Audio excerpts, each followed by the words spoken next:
But aren't you glad we started a work session at 6? You ready now?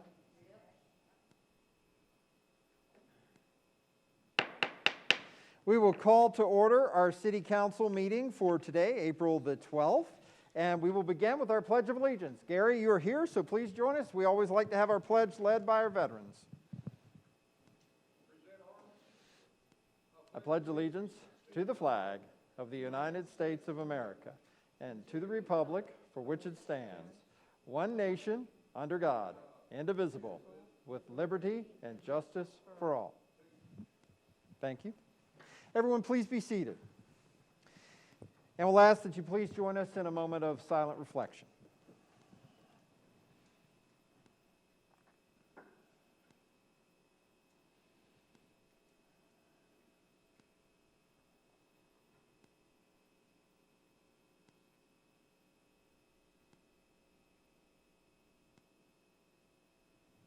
Thank you all very much.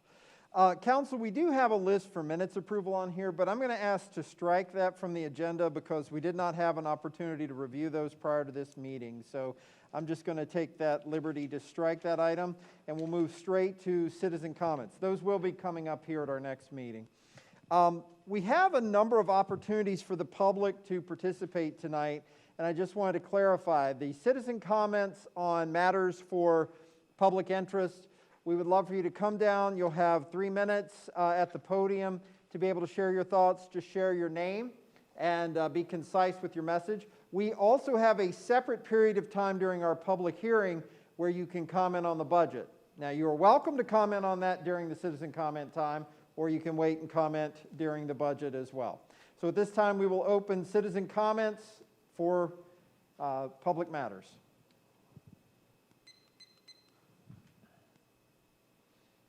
And seeing no one rushing for the podium, we will close citizen comments at this time.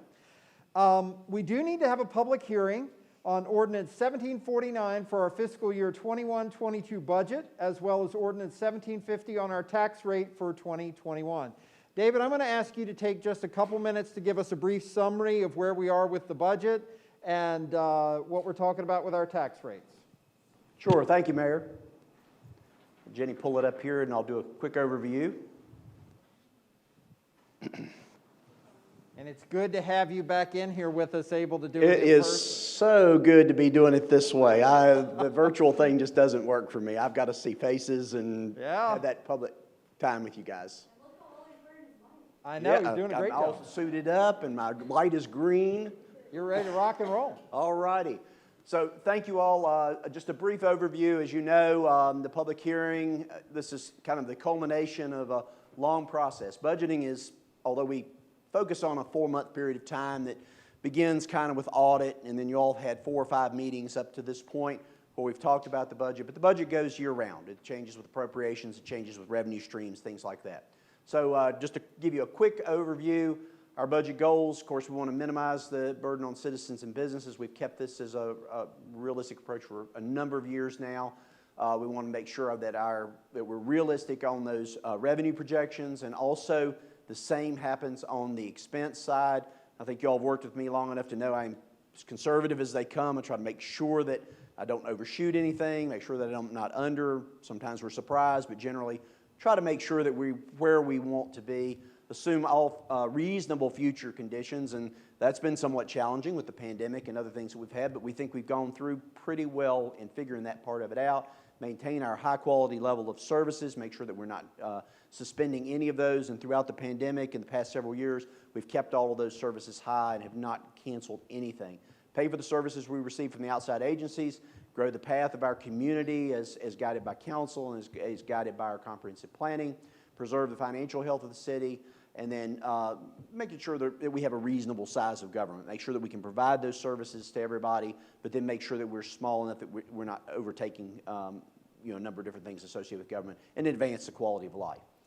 Budget influences, we've talked about these throughout the past several weeks, the COVID recession, what is that new normal, the economic conditions, state and federal allocations, the cost of operations and delivery of services, making sure that those are top-notch and meeting all the requirements and guidelines that we have internally for our quality control, as well as those that are expected by our citizens.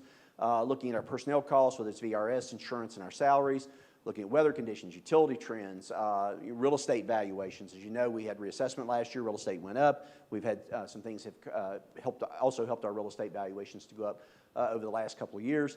Looking at our equipment replacement schedule, capital improvements, things that we want to make sure that our city's still on cutting edge, make sure that we've got what we need so things aren't falling apart, and staying ahead on that part of it. Watching revenue trends, contractual services, agency needs, school support, as we talked about earlier in the meeting, and then, of course, our rebounding of the economy, which Kim's going to talk about a little bit later. We've got a lot of really positive things going on, so things are turning pretty quickly. Just to hit the funds very quickly, general fund is the biggest fund category, $28,726,722. And you can see from the list, and I will read all those, but generally it's your operations of the city, all the things it takes to make the government go, whether it's court administration, city administration, it's information technology, all of the basic services that citizens would expect. The tax rate, really what was driving that tax rate this year is the debt service on McHarg Elementary School. That debt service is around $826,000. That service starts in July.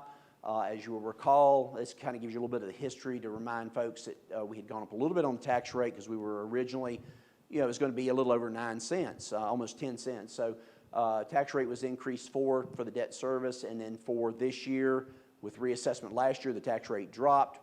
Keeping all that in mind, it's going to go up 6 more cents to cover the debt service from McHarg, and that's what it takes to drive the budget and the debt service. We're not increasing the tax rate for any other item. The other things that we've got, we're watching everything, and from questions earlier, and then to help the public and what we had talked about over the last 3 meetings, this budget is not driven by CARES Act money. So we have not anticipated that. If it comes, it comes as we go down the road. So we'll see where that brings, but we're not. Can I pause you for Sure. one quick second there?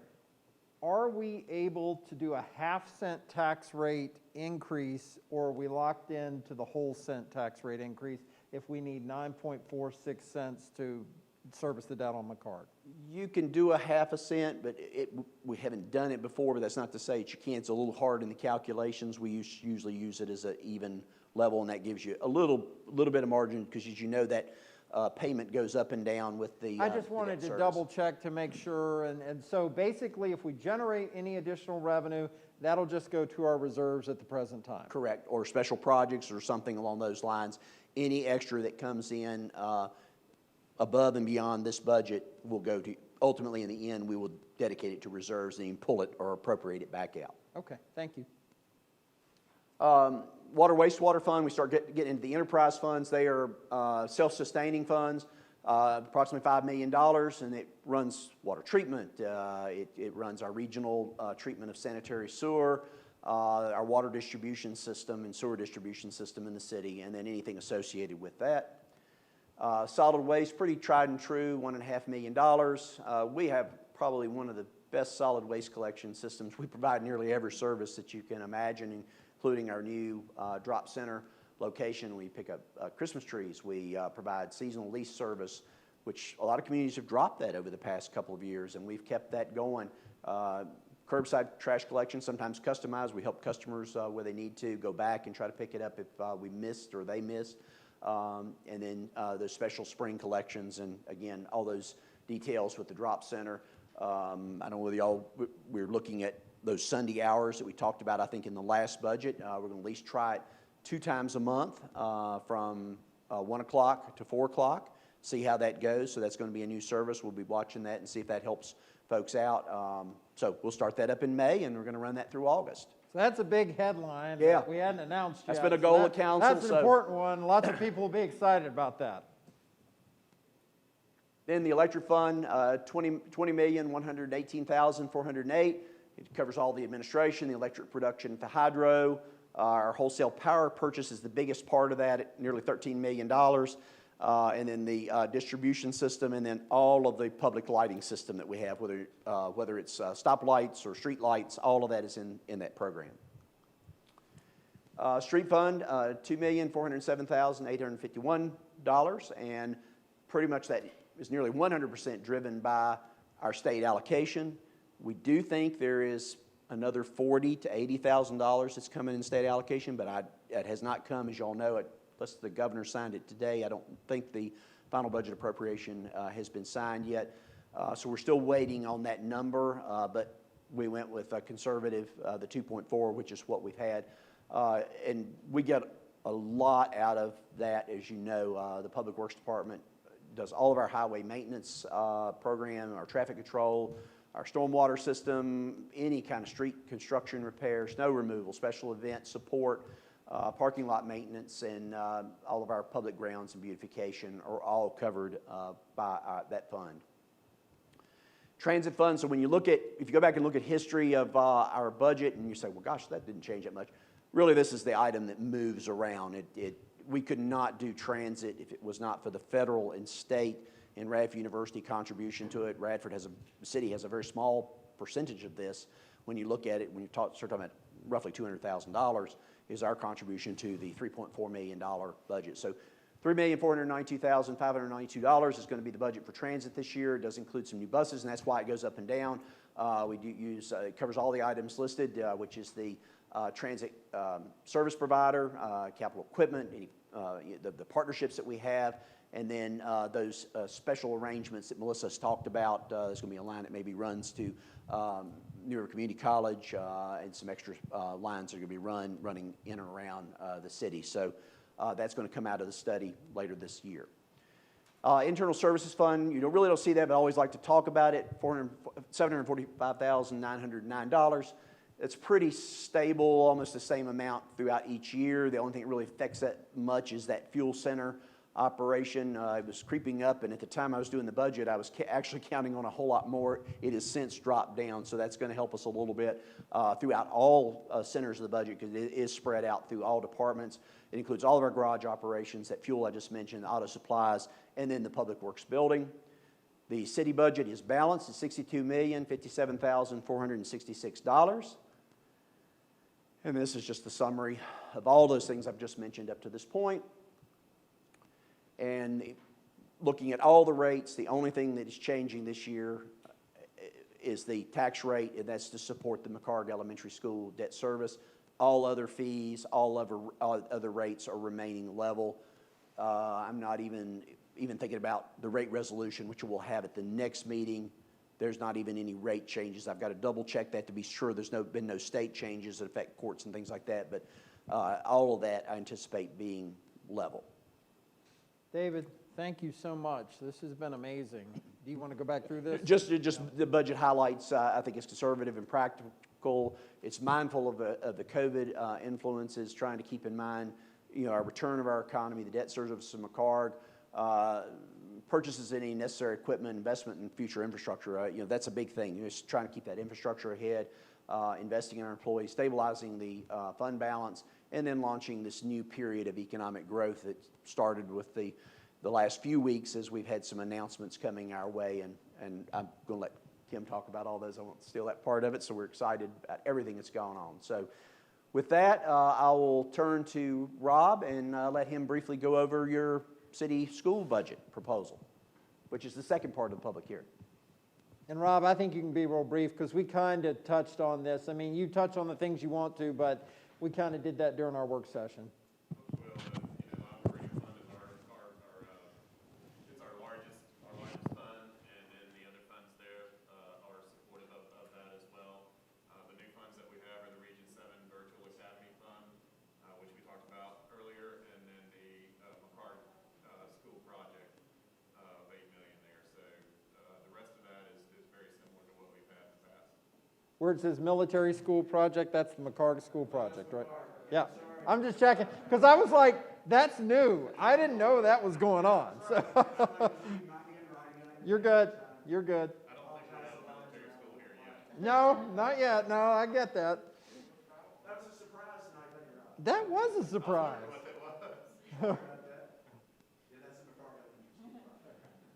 Rob, thank you very much. David, thank you very much. I know this has been probably one of the most challenging periods, regardless, but definitely with budget, trying to figure out where we are. what we've got, where we're going, and I think you all have done a great job, and I want to say thank you. Thank you for the work we were able to do earlier this evening to talk through some things with the school board budget. Council members, before we open the public hearing, are there any questions or comments you have for David or Rob, and then we'll open up the floor for the public hearing? Tonight's public hearing has been advertised as required. Right, Budget has been on our website. right.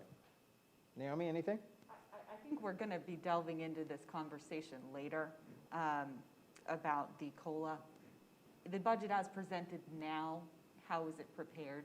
Is it prepared with It's 4? 4%. You've got that built in there. And that's what we're going, I think we will be delving into that later, I assume, but thank you, that was my question. Well, I thought we could talk a minute now, but let's go through this piece and then we'll come back to it.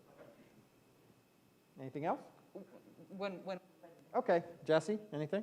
No, can you maybe just go back quickly to the tax increase that we have? Sorry, Jenny. You can go ahead and ask me the question. I have a Well, I just wanted to point out that with that reassessment, that the fortunate thing is we actually didn't have to increase as much as we thought we would in order to meet the requirements of the park. So just pointing out, I'd like to point out some silver linings when we have them. And Yes, it did come down, because originally it was Right. 11. It was 12 cents basically. so I just wanted to point out that, that is, Because we thought we were going to have to go 4-4-4 is what we thought we were going to have to do. We didn't have to do that. The other piece is the financing on McCarg was so inexpensive compared to what we thought it was going to be. That saved us literally millions of dollars in financing, so we didn't have to have quite as much on an annual basis. So those are good silver linings. I mean, 16 million is still 16 million, but but we'll take. that's a good investment. So I just wanted to point that out for everyone, that, that was, Better than we thought, yeah. Onassis, anything? Okay, Forrest? At this time, I would like to open the floor for anybody who has a comment or question for our public hearing. Please come down to the microphone at the podium and state your name for the record if you have any statement to make.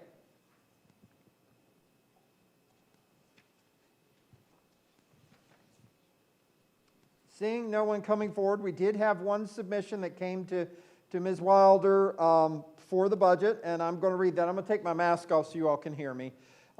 It is from Daniel Hamden. She had a question. In November 2020, Council committed to having a December work session with the Rec Commission to explore budget, programming, future projects, etc., while Council made the responsible decision of closing down in-person meetings in December 2020 due to a spike in COVID-19 cases, perhaps accounting for the positioning of this meeting. Council returned to in-person meetings approximately 6 to 8 weeks ago. On March 9th, I made a request to Council via email to provide a tentative timeline for when the community might expect the Rec Commission work session to be rescheduled.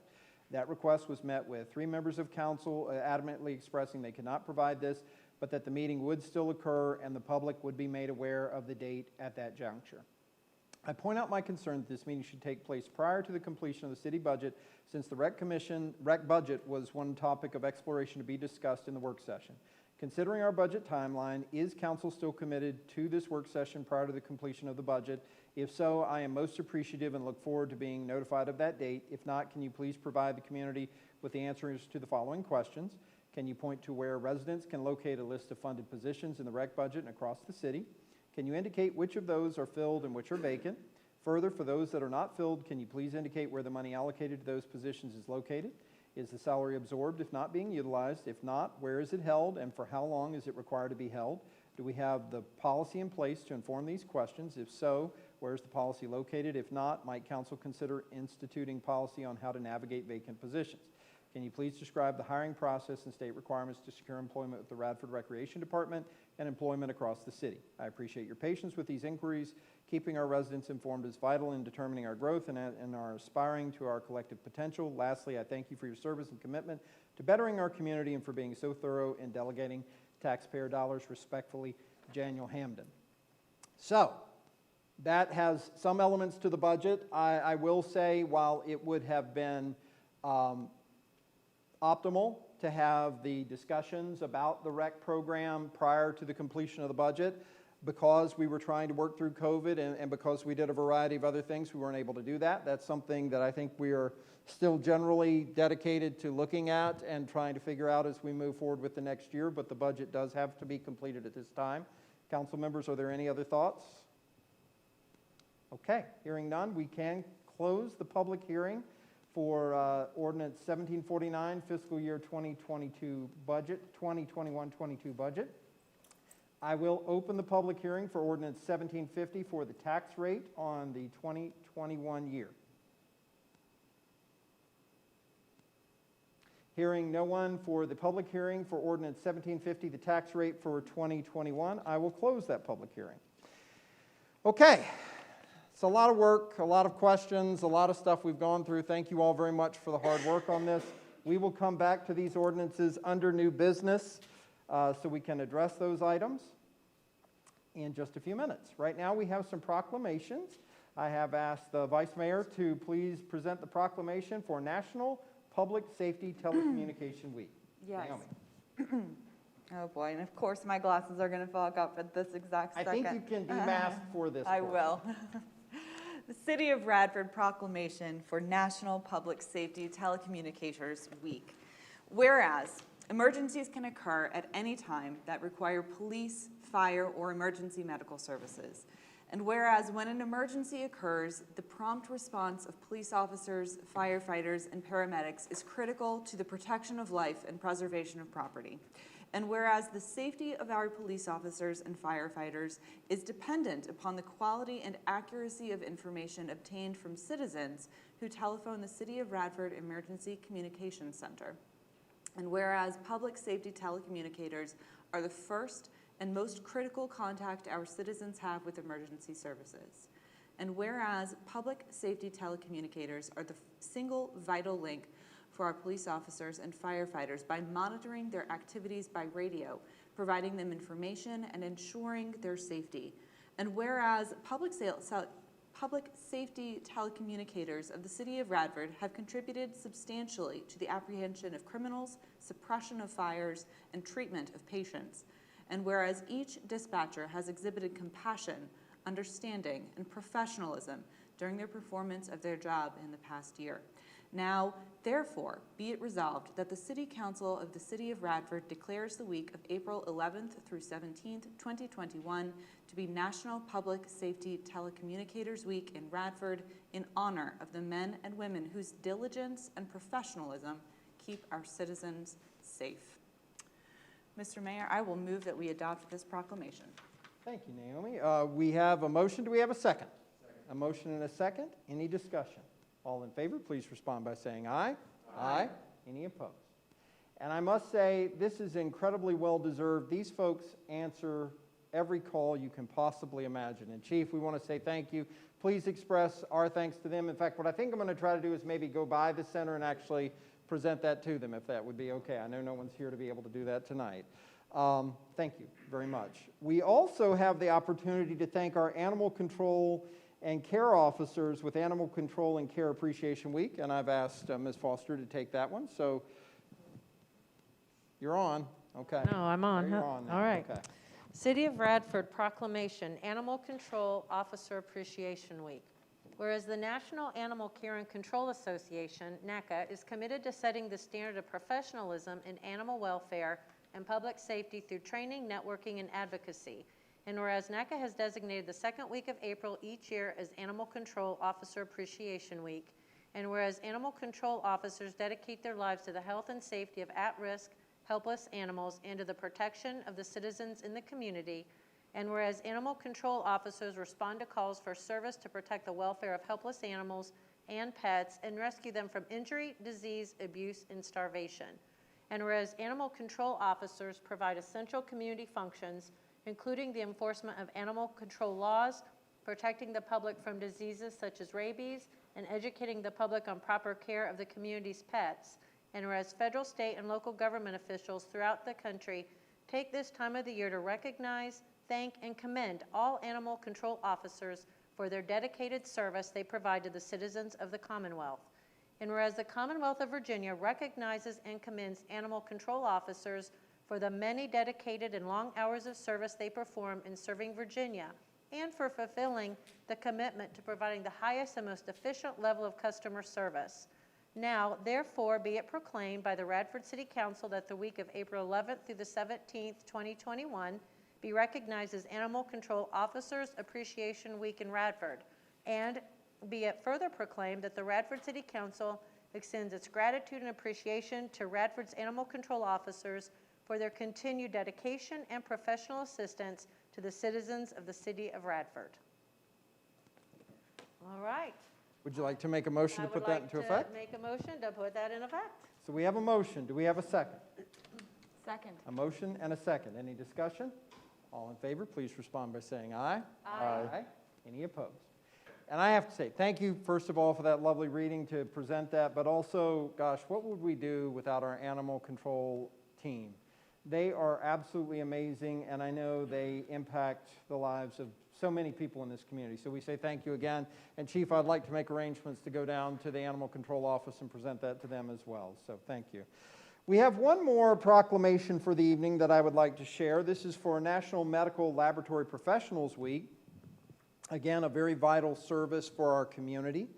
Whereas National Medical Laboratory Professionals Week, the NMLPW, is a time of recognition for the medical laboratory professionals and board-certified pathologists who play a vital role in every aspect of healthcare. And whereas NMLPW has been observed for almost 44 years, and currently there are 17 professional medical organizations sponsoring this year's celebration. And whereas over the past 45 years, the goals for the NMLPW have been to recognize those professionals' dedication, their vital contributions to the field, to call the public's attention to the medical laboratory professionals' role in patient care, and to enhance their overall image, and whereas as a critical component of one of this nation's largest industries, the dedicated efforts of the laboratory professionals often go unnoticed by the general public, and as well by the very institutions employing their services. And whereas, with the public now demanding increased health care quality and professional accountability, organizations representing practitioners of this critical science have a responsibility to ensure that the public is well informed about clinical laboratory competency. And whereas, beyond meeting this public need, the celebration of the NMLPW helps increase recognition for the profession as it improves the individual practitioner's sense of self-worth. And whereas the theme this year is We Believe in Heroes, Avengers of the Laboratory, and the theme is fitting as 2020-2021 has been a trying year for the medical field. Now, therefore, be it proclaimed by the Radford City Council that the week of April 18th through the 24th, 2021, be recognized as National Medical Laboratory Professionals Week in Radford, and be it further proclaimed that the Radford City Council extends its gratitude and appreciation to the laboratory professionals for their continued dedication to their professional field and to the citizens of the city of Radford. I'd like to make a motion that we put this proclamation into effect this evening. Do we have a second? Second. We have a motion and a second. Any discussion? All in favor, please respond by saying aye. Aye. Any opposed? And thank you so much to all the National Medical Laboratory professionals. I've been in touch with Karen Armentrout, and I'm going to go by and visit her at her lab this week to make this presentation. She was unable to be with us this evening. And those are wonderful things for us to celebrate. We are so thankful for those folks that keep us safe and healthy and keep our furry friends, our scaly friends, all of our animals in a good place as well. Under new business, we do have two items to take care of regarding the 2021-2022 budget. First, Ordinance 1749, an ordinance for the City of Radford, Virginia, adopting a budget for the fiscal year commencing on July 1st, 2021, and ending June 30th, 2022, and appropriate funds therefore. Whereas pursuant to Article 6, Section 6.3 of the Charter of the City of Radford, the Radford City Council is required to pass an annual appropriation ordinance based on an approved budget, and whereas the city manager has presented and the council has approved a budget for the fiscal year beginning July 1st, 2021 and ending June 30th, 2022. Be it ordained by the Council of the City of Radford, Virginia, that the budget summary hereafter set forth, which is fully particularized in the line item budget documents filed in the office of the city manager and which is incorporated herein by reference, is hereby adopted as the budgets of the City of Radford, Virginia, and the Radford City School Board for the fiscal year beginning July 1st, 2021, and ending June 30th, 2022. That's an amendment I just made. So, and the sums of money represented thereby, or as much thereof is authorized by law and required to defray the expenses and liabilities of the city, be and the same hereby are appropriated for the incorporated purposes and object of the liabilities of the city, be and the same hereby are appropriated for the incorporated purposes and the object of the city of Radford as specified in the said fully particularized budget hereinbefore referenced and maintained on file in the office of the city manager and identified as having been incorporated in this ordinance, to wit. Notice is given that the City Council of Radford City will hear comments on the Radford City School Board budget and the Radford City budget in the amount of $62,057,466. I'm not going to go into the specifics of that. We heard that. Notice is also given that the City Council of Radford City will hear comments on the Radford City School Board budget in the amount of $33,145,146. Council members, do we have a motion to put ordinance 1749 into effect? We have a motion. Do we have a second? Second. A motion and a second. Any discussion? This is an appropriate time for us to talk a little bit about the raise. What I would propose is that we go on and keep the 4% that's budgeted in the account, go on and assign 3% as of today, and then we can decide as we move through the next few weeks, months, as we see how the economy goes, what to do with the additional 1%, whether it is a bonus or there is a specific dollar amount bonus, or we decide to add the 1% in December. Does that sound like a reasonable way to approach this? David, I'm going to ask a question. In the email where you kind of elaborated on that a bit, you mentioned that the delay of the 1% until December would require significant administrative work and time. Could you elaborate a little bit more on that, on how much of a pain that would be? We just have to go through it, we have to go through it twice in the fiscal year. I mean, it's a hassle, but it's not awful. We'll make it go. We have to go back through each one, and depending how we set this up, as you all know, what's driving part of the 4% is that we're getting that increase requirement by the state that the rate has got to be $11.04 for the minimum wage. So we're going to be right up against that. So we've got to come back around anyway. And that's what drove that extra percent, to be sure that we hit that mark and we didn't cause compression elsewhere in the budget, and it looked like, you know, what we're doing can all work out. But that's really only for the lower tier you're talking. Like, we need that extra cent, but that's for the lower tier to get to 11. Correct, but what happens is when that pushes up, it pushes everything else up, so you've got to go through and adjust. I don't know how far we have to adjust, but you've got to adjust all the way up from, you know, like one level. labor 1, labor 2, motor equipment operator, supervisor, you know, just to be sure that you're not, because we, as you all know, we've got a fairly, you know, we've gone through and done a salary study, and we've got good separation, but they can get crowded up, and we continue to move those up, move those low, minimum, and high ranges as we've adjusted budgets throughout the year, so we're not running into the problems we had, I don't know, a decade ago, something like that. And Does that answer your question? I mean, I'm still comfortable with the 3.5 that they can depend upon, and with a bonus, because we do know that there are some certain funds that we have available. We may not know what they're going to be long-term, but we know what they are currently. And Will so, the 3.5, though, get us to the $11 an hour? 4 cents. It's going to take all does the not. It takes 4%. all of it. It'll take all We're 4%. like right at 9. That's the only reason I don't think we can do 10.98 or that, something. Okay. because I think that's going to be the issue. well, then saying that, then is there any reason Not do 4%. to just To not do do 4%? that? I think, Are we I, in Because consensus to do at this 4%? point, Yes. that's Yes. what we're splitting hairs. Yeah. If we know we have to get to 4%, I mean, that's yes. just, Well, I Yeah, think the I'll be honest, caveat- I was kind of in the camp of 3 and 1 last time, but having received this email on dated April 1st, so as long as this wasn't an April Fool's Day. Oh, no, I'm sorry. I don't know what day it is half the time I was looking at. This alleviated a lot of my concerns, helped me understand the process better, and I'm much more comfortable moving with 4%.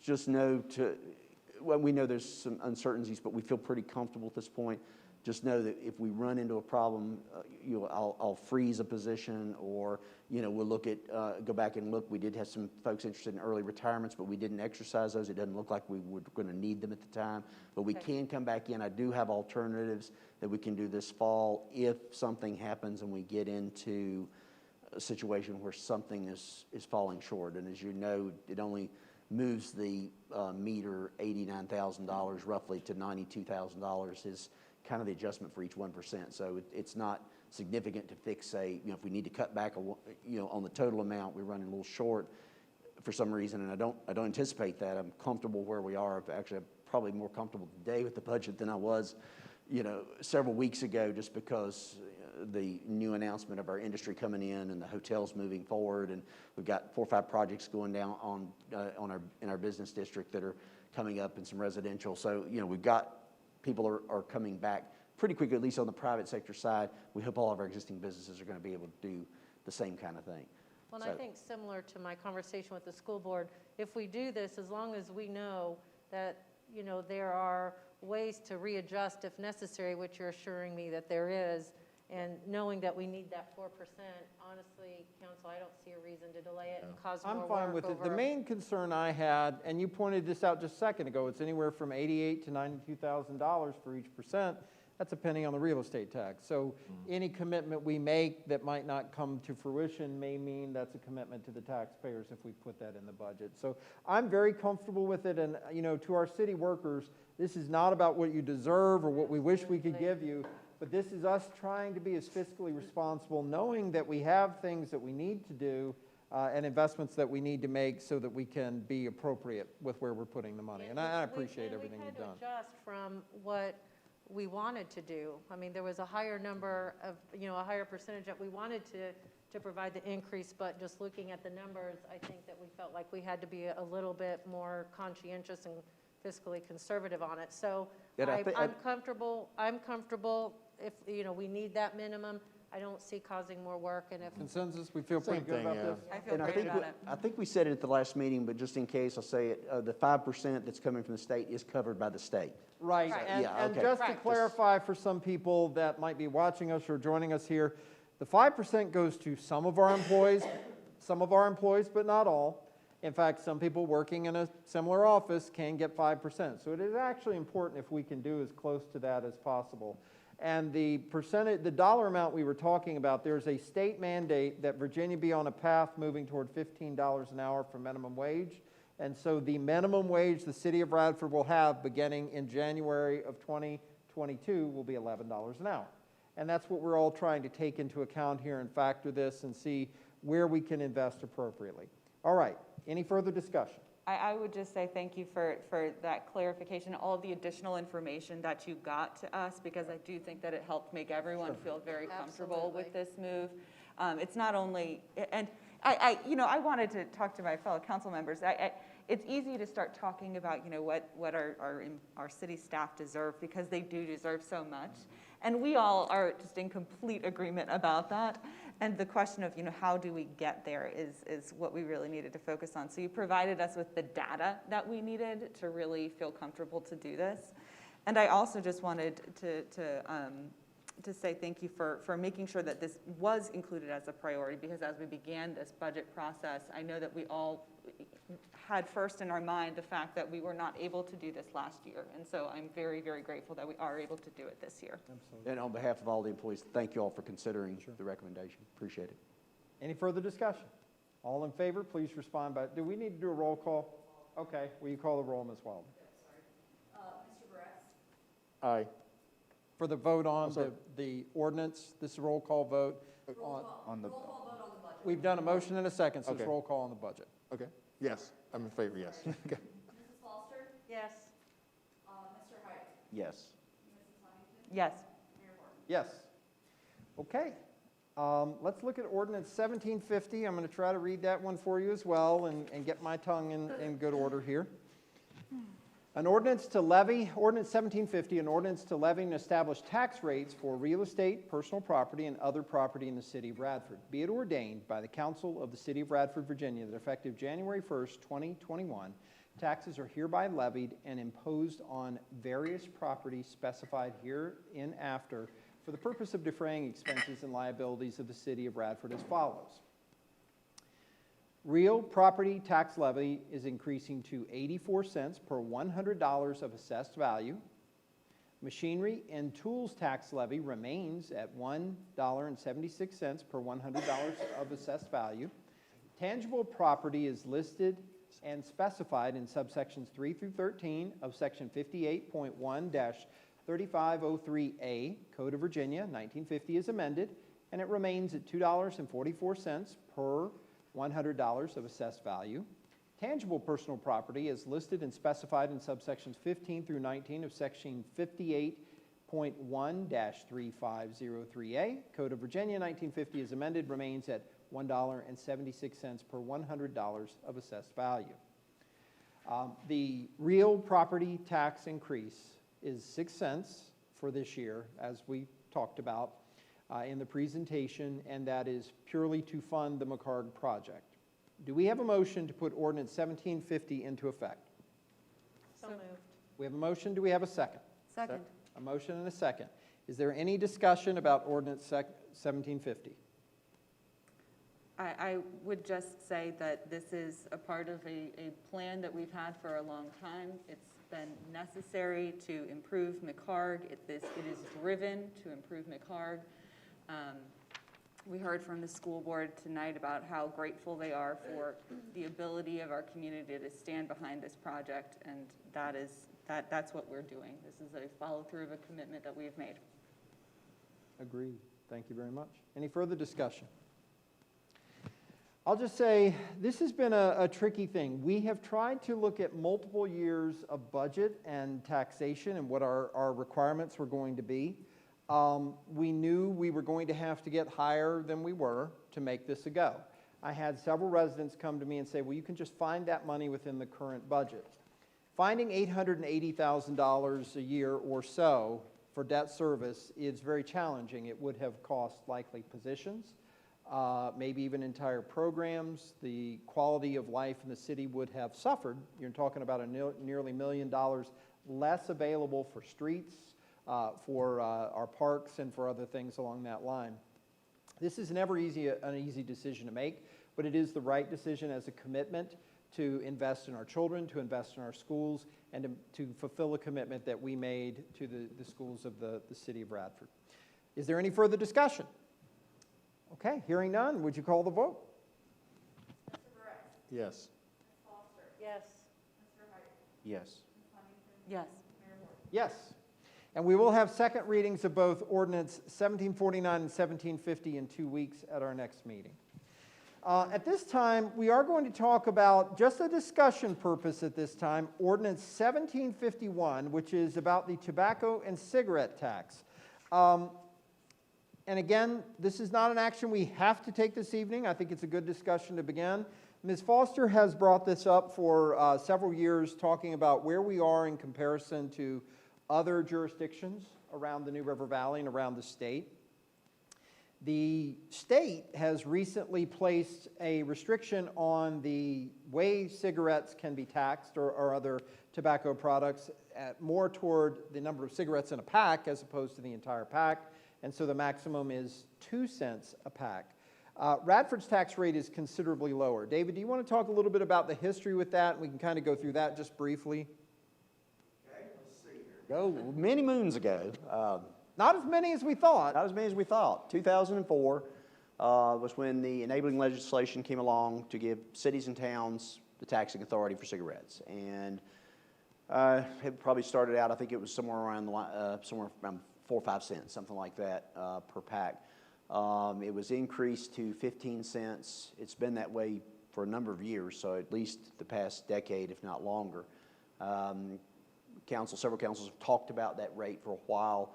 We have been pretty close to what everybody else has been doing for some time now.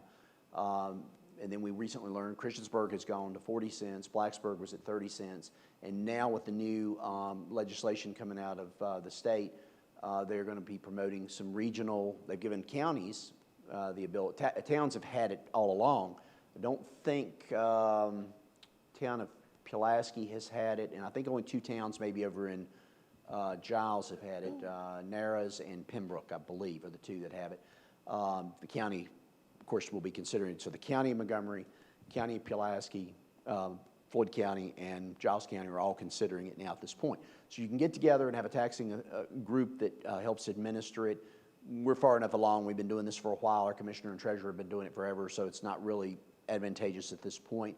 We want to keep our doors open with our neighbors in case that changes as other things will be coming along in 2026. We don't know what will happen on the taxing authority for marijuana as it comes along down the road. So that gives us a little bit of opportunity to see where that goes. But at this point, we're looking at it internal to us, looking at what the other jurisdictions are doing. This is a discussion at this point. We've gotten a couple of calls from some businesses that were concerned, and I think they've talked to the Commissioner of Revenue and understand how the stamps work, the ones they purchase now and the ones that they ultimately will have. It does produce some revenue for the city. This is not predicated on our budget, so if you do increase the rate, whatever it is, 16 cents, 18 cents, 40 cents, that will be extra funds that will go into your budget in the upcoming year. It's no hurry on this. It's something that you all can consider now. You can have a public hearing in a couple of weeks just to see where the public thinks about it. Hold it in May, and then it can kick in July 1 or whenever you want to kick it in. But most likely, I think July 1 would be a good time period because you still got 2.5 months to consider it. So that's a little bit of background. Right now, it's looking like from the conversations that I've had with the other managers, they're considering the 40 cents. Blacksburg's looking to go to the 40. It does not appear that the towns want to go that high in Giles. They may go up a little, but right now they're in the 15 cent, 20 cent tax range. We've been actually the low. I did not realize we were the lowest, and unless it's changed in the last 2 years. When I've looked at the tax structure, this really stood out this time because we're 15 cents and everybody else is extremely higher. And when you look throughout the state, that's that way. And I know that, our local business they're concerned about losing business if we raise it. But honestly, I mean, if someone's going to go from Radford to Giles for a pack of cigarettes, they're going to pay more in fuel. And especially if our neighbors end up going to the 40 Right. cents, they're not going to go to Fairlawn to buy it cheaper or drive from Fairlawn to Radford to buy it Right. cheaper either. So Right. it's a convenience Right. kind of thing. So just for overview, right now we're at 15 cents per pack. 15 cents per pack. And Christiansburg's looking at 40 cents, Blacksburg's looking at 30 cents, and what we're allowed to do is 2 cents per cigarette. Which 2 would be cents 40 per cigarette, And which ends up Blacksburg being and 40. Christiansburg are already there. 40 40 and cents. 30. And I talked with the commissioner and the treasurer, treasurer, I don't think it matters either way, the amount, but the commissioner would like for us to stick with the per pack rather than the per cigarette. Sure. I don't think that runs into any issue. Mike will be here at the next meeting, so tonight we just wanted to see if you all had a feel that you wanted to get something out there to see what kind of interest there is, see if you want to have a public hearing to see what kind of concerns may be out there for an amount, and whether you advance that next time or do it in May and wait till Mike can get here and talk about the legal side of all of this. He sent you some detailed information. The only currently- consideration with the 2 cents per cigarette is that if somebody would get creative and they would come out, I think they're in 12s. I've had to do some You're asking checking. the wrong people Yeah, here. so- I don't think so anybody I think has it's in smoking 12, so if they would be presently, creative and come back in a 10 Yeah. pack or come out in a 30 pack or something like that would be the only thing that may impact that 40 cents because you wouldn't want to have somebody all of a sudden bundle a whole bunch of them together for 40 cents Right. when you could have been getting Right. 2 cent a piece. So it may be, and this would be a question for Mike because I thought about it coming into the meeting tonight, do you want to do a minimum of 2 cents with that maximum, the maximum that you're with the 2 cents or 40 cents, yeah, whichever is do the your higher 40 amount. cents with with the 2 cent as your maximum, so that somebody did have a larger packet, Greater with the 2 package, cents yeah, would kick exactly. in. But So just to get numbers, just for review, right now, at the 15 cents per pack, we bring in approximately how much revenue? 40 to 60,000. It's been a little lower past couple of years, but it's crept up this year. We're looking at, I think I targeted in the budget about 54,000. So let's go with 54, and that's at 15 cents. So if it was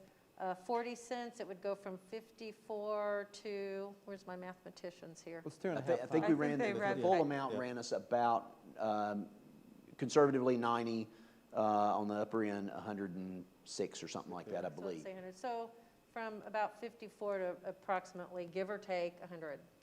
That's significant. Well, even if you went to 30 cents, you're doubling your revenue overnight. Yep. And you're still very competitive with the surrounding areas. Even 35. Exactly, yeah. And this is something you know, not knowing, because it's going to be tough to figure, because everybody's going through this at the same time. It may be that you don't know and you pick more of a conservative number, you know, if you wanted to go to 25 or 30 cents or whatever, then you can look at it again next year. There's nothing that precludes Kinda locked you in. from Well, looking and Everybody's again. going to be let me say eyeing this, everybody. though, with Yeah. that in mind, it's weird that the General Assembly even looked at this to put a ceiling on it. Just be prepared that they may say, whatever rate you're locked in at now, that's going to be your rate here on out. That's always That's a even in the possibility. verbiage of the current one, so. Exactly. Yeah. Yeah. So That that's is a something to keep possibility. in mind, whatever we're going to do, that's where we're going to live for a little while, Yeah. you know, and then go from there. And I do think what we have to consider is, let's say we did the 40 cents, and let's say a local community is doing 30 cents. I still don't see for someone with fuel that they're going to still drive, because we're talking now, you know, a 10-cent Variance, differential. yeah, exactly. So I still don't think if we even went at our high end, someone's going to utilize the gas and time to go to another community for it. I just don't. Well, and I will say this, if we saw a huge issue, we can always cut the tax. It's more of a ceiling that's set. So if you got into a problem where your retailer said, hey, we've lost 90% of our business because of this, we could always revisit that should we have to. It's just that a lot of times you bump up against whatever ceiling the General Assembly has set, and it would not surprise me, because I suspect communities around the state are probably having the same awakening around this and saying, oh, well, let's go here, and then they may say, okay, you're locked in at whatever you decided in 2021, and that's going to be your rate for 5 years. And so whatever we do, which is fine, is going to be that. How about this, that I don't think we're quite ready for an advertising and public hearing. Just from my perspective, I think we need to gather maybe some more information, see where we want to go. So maybe when Mike comes, we can talk about that, advertising it as 40 cents or 30 cents or whatever we decide it is, or 2 cents per cigarette, whichever is higher, whatever we decide sounds fair. Is that reasonable to consider? I'm just curious, though, what other information are we going to gather? Are we waiting for the communities around us to make the decision? Or Well, what I think we other- need to know more about what this per pack thing is looking like. Like, how could that impact us? If we set it at 30 cents per pack, and we Someone could, makes a jumbo pack. we need to know Yeah. what that means. Yeah. I don't know enough about what that means to advertise a rate tonight to be able to do a hearing 2 weeks from now. I would agree with that, Yeah. that without that information, and we can set a public hearing, but I don't think we have quite enough There's no rush. information. I think we could do this in May, a public hearing in May. I think just by our next meeting, we could maybe get clarification, because this is a new thing that the General Assembly has set. So what does that mean? And is it saying a pack is defined as 20 Exactly. cigarettes, or could be more? I mean, these are kind of minutia that I have no idea about. But is it a 2 cent per cigarette? Maximum, yes. So, yeah. And that was set by the state. And that's a new thing this year that they just did. So And that it speaks ends to up in your quantity. typical And if you pack say ended per up being pack, 40. now Right. what's the quantity Right. for that pack? And so what I think the language will likely be is whatever rate we set, or 2 cents a pack, or whatever that rate is, whichever's higher, in case that comes into it, because I don't think we can dictate how many cigarettes are going to be in a pack. And if retailers see an advantage of, okay, Right. pricing it per pack, in most places, we'll just give them more cigarettes per pack, and that actually makes it cheaper. Exactly. Does that make sense? Yep. So I think that's a way to look at it. Yep, one thing on clarification, Jesse, I think you asked me about the change. The reason we have a little bit higher collection this year is we do have 2 pretty good-sized new vendors that came in. Yeah. Okay. So Perfect. that's Thank what you. the changes that just happened to hit me. And this does not apply to any vape products, is my understanding. Okay. David, would you foresee any issues with retailers if we do that split, one or the other, with them whether being, having to train employees, whether like how much to charge depending on how big the pack is. Do you foresee any complaints coming from people, or do you think it would be a pretty simple process all around? I think the process is pretty simple. We probably maybe can have the commissioner here next time. They get a and then- stamp. I was It's going- really the Yeah. commissioner's office that manages that. Okay. I don't think they have to know. I think they can say, we sell cigarettes and this is what a cigarette pack is. Yeah. And then they can go from And that. Janet sells a stamp, so one of the two of them will be the best one. So let me follow back up there. We're aware of this and been copied on it. Wasn't sure if y'all would be ready tonight, and then Mike will be here and can talk about the legal I side. think we need more information, don't- so we'll have a discussion item at our next meeting under old business. And then if we decide that we're ready to move forward at that point in time, we can then move forward with a meeting, a public hearing in May. Yeah, That the sound thing reasonable? about the adoption, if you go with the, and that's the thing I want to make sure of with the Commissioner and the Treasurer, that we don't cause any issues for them, but if you go with the 2 cents per cigarette, then you don't run into problems, whatever changes, that's the legislative cap, so if anything changes, it doesn't affect where you may have some of that middle Right. ground that you get stuck in. This gives you where you need to go, and you can always drop back, as I think you had said earlier, we can always drop back later on. Like I said, this is a good discussion to think about and where it goes, and probably one of the few areas that you all haven't, and you changed the hotel tax last year, I think it was. Really no other things have been changed. This will be its independent public hearing, so this has not been adjusted. It may even has been as long as 15 or 20 years since Yeah. it's been. I cannot recall. I know since I've been manager, it has not been changed. And I'm pretty sure in at least those previous 5 years it was not. So it's been a long time. And you know what? It's under my craw every budget. Oh, yeah. I bring it up every No, day. you mentioned it, so this is a So good we'll time. revisit that next meeting and go from there.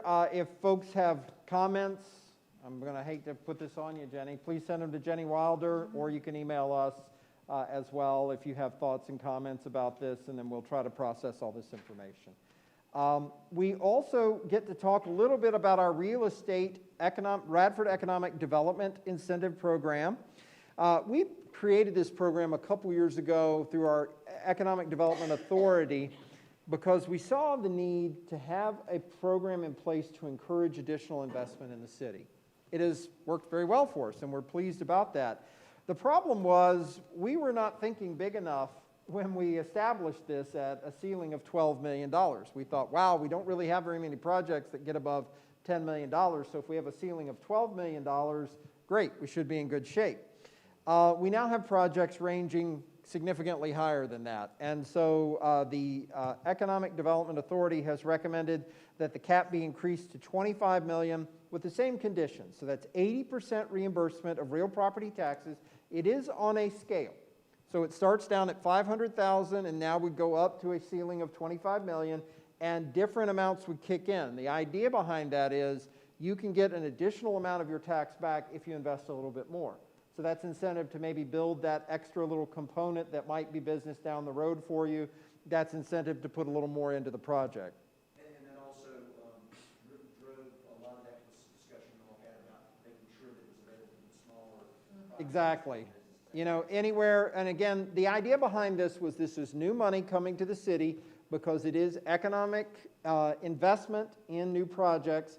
So we're just saying we will accept a little bit less of the new money so that these projects can make fiscal sense, and developers seem to like that. I think that was the nice part, that they thought that makes sense because that is a way for us to get a fair incentive that's equal across the board.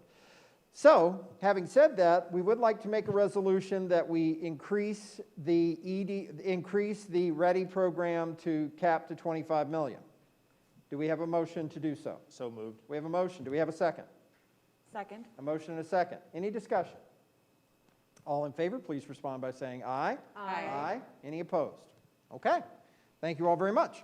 Now, our animal shelter, this is Animal Control and Care Appreciation Week, and boy, our citizens love our animal shelter. They have received $2,613 in donations from citizens, organizations, and businesses, and I expect they're going to receive a whole lot more soon because they do such a wonderful job, and that's a great way to say thank you. The funds are used for preventative vaccines and medical care for sick and injured animals. So we have to approve Appropriation Ordinance 1726.32 to allow them to spend that money. Do we have a motion to approve Appropriation Ordinance 1726.32 in the amount of $2,613. So moved. We have a motion. Do we have a second? Second. A motion and a second. Any discussion? All in favor, please respond by saying aye. Aye. Any opposed? Having heard 4 affirmative votes, we can dispense with a second reading if so desired. Do we have a motion to do so? So moved. We have a motion to dispense with the second reading of Appropriation Ordinance 1726.32. Do we have a second? Second. A motion and a second. Any discussion? All in favor, please respond by saying aye. Aye. Any opposed? Okay. Now, everything we've done tonight has been really important, but I have been super excited to have our next report because this is an amazing time for the city of Radford. We have an amazing economic development director in Kim Repass, and I'm going to ask her to come forward to the podium to share a lot of great stuff. Kim, thank you so much, and it's been an amazing week. It has been. It's been an Will exciting you pull the week. mic closer to you? Sure. Thank you. So I think the last time I was here was a little over a year ago, right before the onset of the COVID pandemic. With so much uncertainty in our world, I think our businesses have still continued to show us how resilient and how creative they've continued to be with everything that they've been faced. Even during this past year, we've continued to see new businesses opened. We've continued to see manufacturing continue to hire even more, so with some of our manufacturing industries producing those tools that were needed in the COVID pandemic. We're starting to see a shift and an uptick in our economy with new businesses coming in, new manufacturing announcement that just came out this past week. That's very exciting. So it's exciting for Radford. Just to update you on the current members of the EDA, we have Mr. Abram Williams, Chair, Steve Harvey, Vice Chair, Dr. Bruce Chase, Secretary, Jeff Cumberland, Ms. Caroline Gaskins, Dr. Flo Graham, and Mr. Justin Mosby. Just a few of our partners that I'm on the board and commissions here. And community improvements, just to kind of remind everybody what we have done this past year. The Triangle lot before and now after. And I think we can all agree that this improvement could not have come at a better time with COVID guidelines and everyone being urged to spend most time outdoors. We are seeing this used as a meeting space, coffee, gathering with coffee, lunch, dinner, Brick House Pizza. People are able to come over and have dinner. And we've been seeing as this is used for entertainment purposes as well, and a pop-up market for our Winter Fest. We got new umbrellas that'll be on this week. Outstanding. All the tables have umbrellas. Did you get them out today? Okay. We're gonna do something. Carson's Courtyard before, after, and some of the twinkle lights that were added for a nice ambiance. Info and Welcome Center before and after, which certainly enhances that West Main corridor. Education McCarg, which I know we talked about all evening, but renovation began July 2020. Completion date is set for fall 2021. Announcements and investments. This past week has been an outstanding week for us. We have a new manufacturing industry coming to the city of Radford, Aranci. Aranci is a veteran-owned air purification company.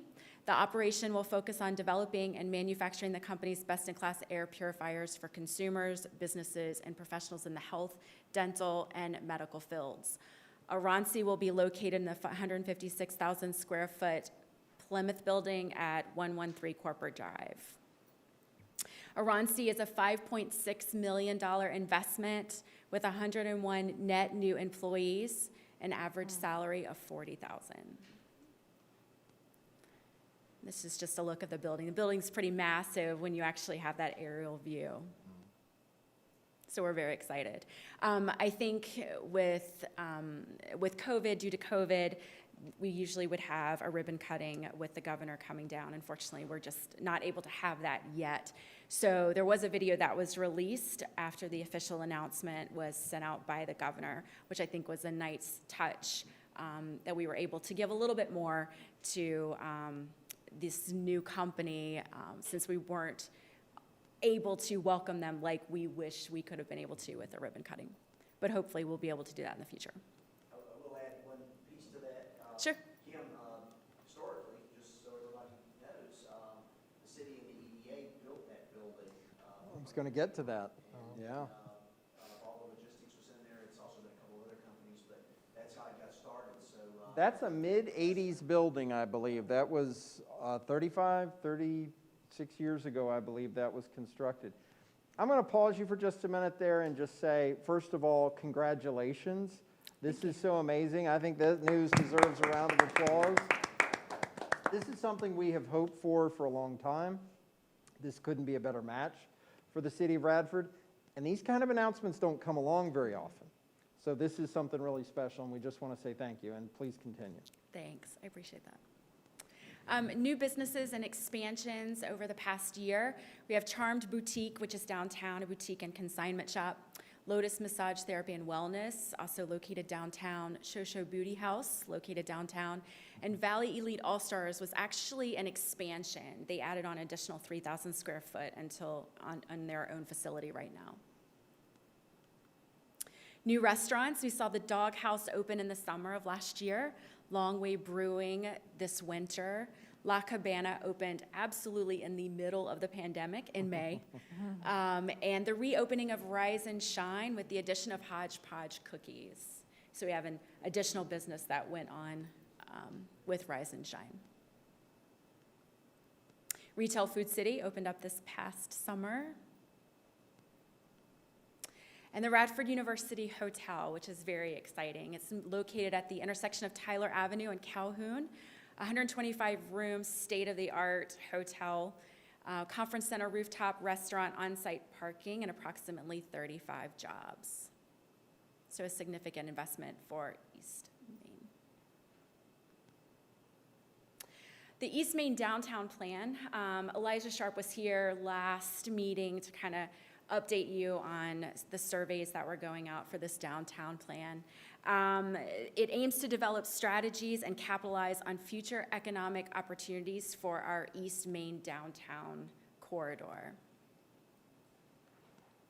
The goals are to engage with business community, residents, students, and visitors, understand and identify realistic business and real estate opportunities, develop a business district revitalization strategy, identify those opportunities for improvement, and prepare those streetscape concepts and gather input from our community. How to get involved. You can access the survey online, and I've actually posted it here, but it has been posted to my economic Facebook page as well.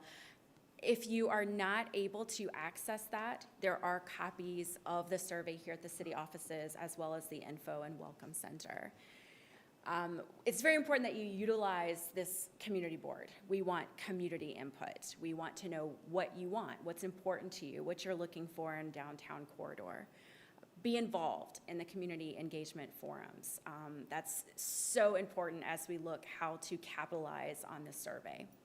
And we're looking for those business owners that are local stakeholders that will be involved and help us determine what they are looking for as well as a business owner. Kim, how long is this survey staying open? I think it's until September. We'll get great. the final summary due back in September. Okay. And have we scheduled the community forums yet? Not yet, but Okay. we're looking about June and July. Yeah. Thank And what we'll try to do is maybe hold those outside somewhere so it'll be COVID friendly. And we're going to Yes. encourage everybody to participate in every way possible. Do the survey now, plan to come out later, be a part of the discussion. This is something we started a couple years ago with the Main Street Revitalization Program. And this is a really important step to try to get us a little further along. It is, and it's very important to have that community involvement, which is what we're looking for. And not only is it extremely important for our community to be involved, our residents, it's also important for our students to be involved. We want to be able to know what's important for our students. I think my intern, Brian, has been very instrumental in getting this information out to the students. Student government associations, student life, along with a lot of the social media sites at RU. So that's extremely I'm exciting. sorry, did you say that, is this also on our government site? Okay. How are we doing so far? Have we had a lot of participation to date? I had a meeting last week, and we were pretty impressed with Okay, some of the outcome. And, it gets pushed out daily from And I different. am going to say what some people get a little confused about when we posted it in places, is they start listing it in the comments. Screenshot some of that so that we'll have an archive of it and just bring it when we have the other input sessions, because there are a lot of really good ideas, and we keep pushing people, go to the survey, go to the survey, go to the survey. But I think people are thinking anytime there's a discussion, they're putting their thoughts out there. And the importance of this, you all been talking about capital improvements, and this is what our job is, Yep. is to invest in sidewalks, lighting, Yep. the streets, the streetscape to help those businesses be successful.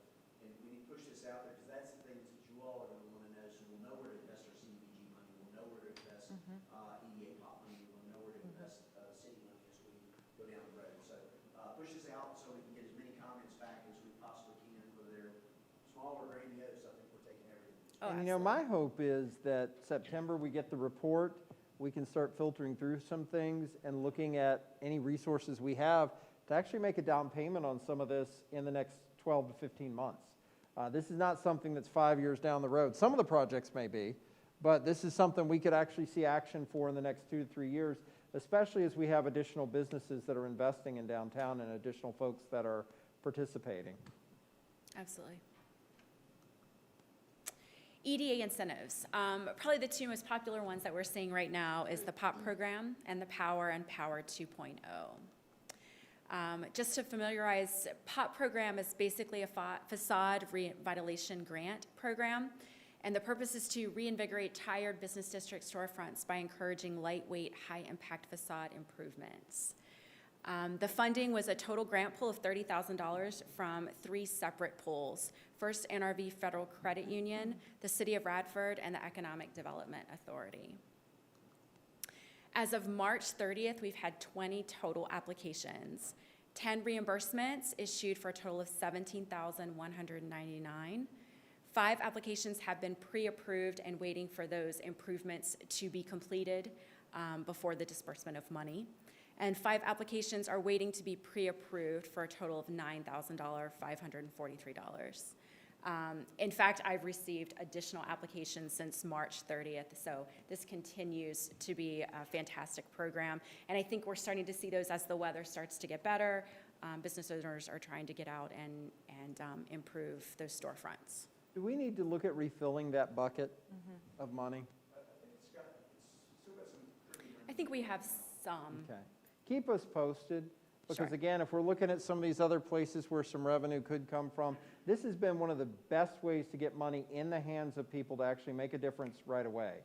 And so I'd love to see us continue that. Another thing that I would request is that as you get completed projects, show us a before and after. I love seeing them, Absolutely. please. Absolutely. Thank you.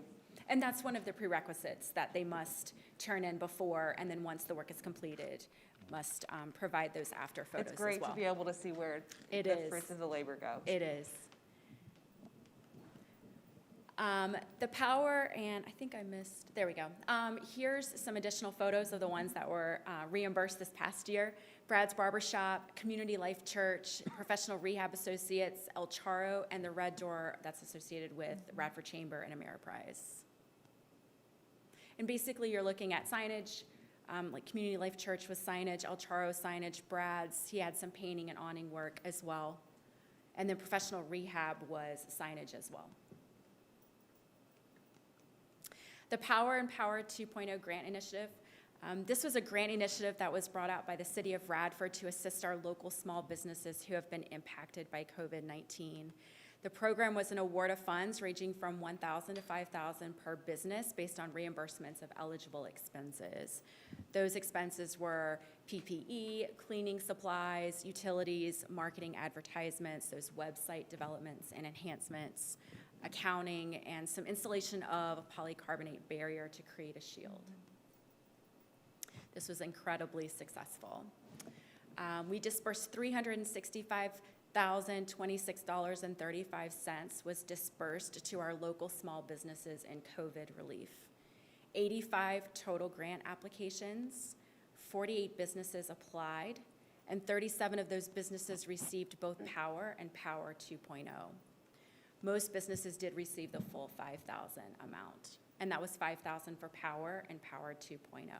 And I have to tell you, anecdotally, people told me how much help you personally gave them in helping make this happen. So we're very appreciative that you really helped them during the depths of the pandemic with this. So Yeah, I've thank heard a lot of comments from businesses that they couldn't make payroll. They didn't know what they would have done had they not received this extra fund. So thank you, City Council, for approving this relief.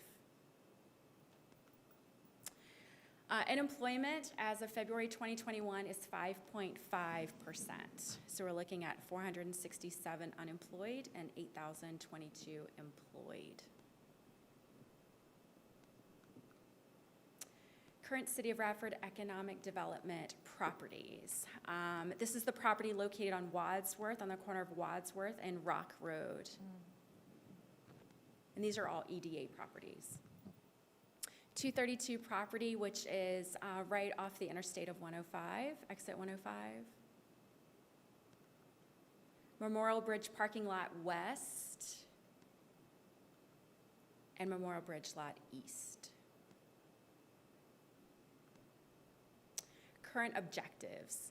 I think it's important that I continue to build those relationships with businesses and industries as we move forward.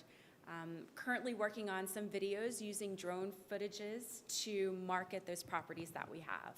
One of them is the VCI site.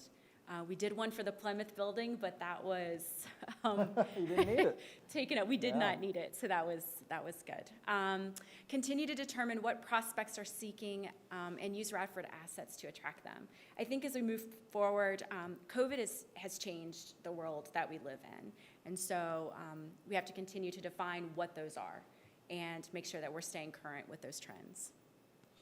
Focusing on current retention of businesses and industries to ensure they continue to thrive, invest, and expand. I think as important it is to bring in those new businesses, it's also important that we retain those businesses that we have, make sure they thrive, and make sure they're able to expand.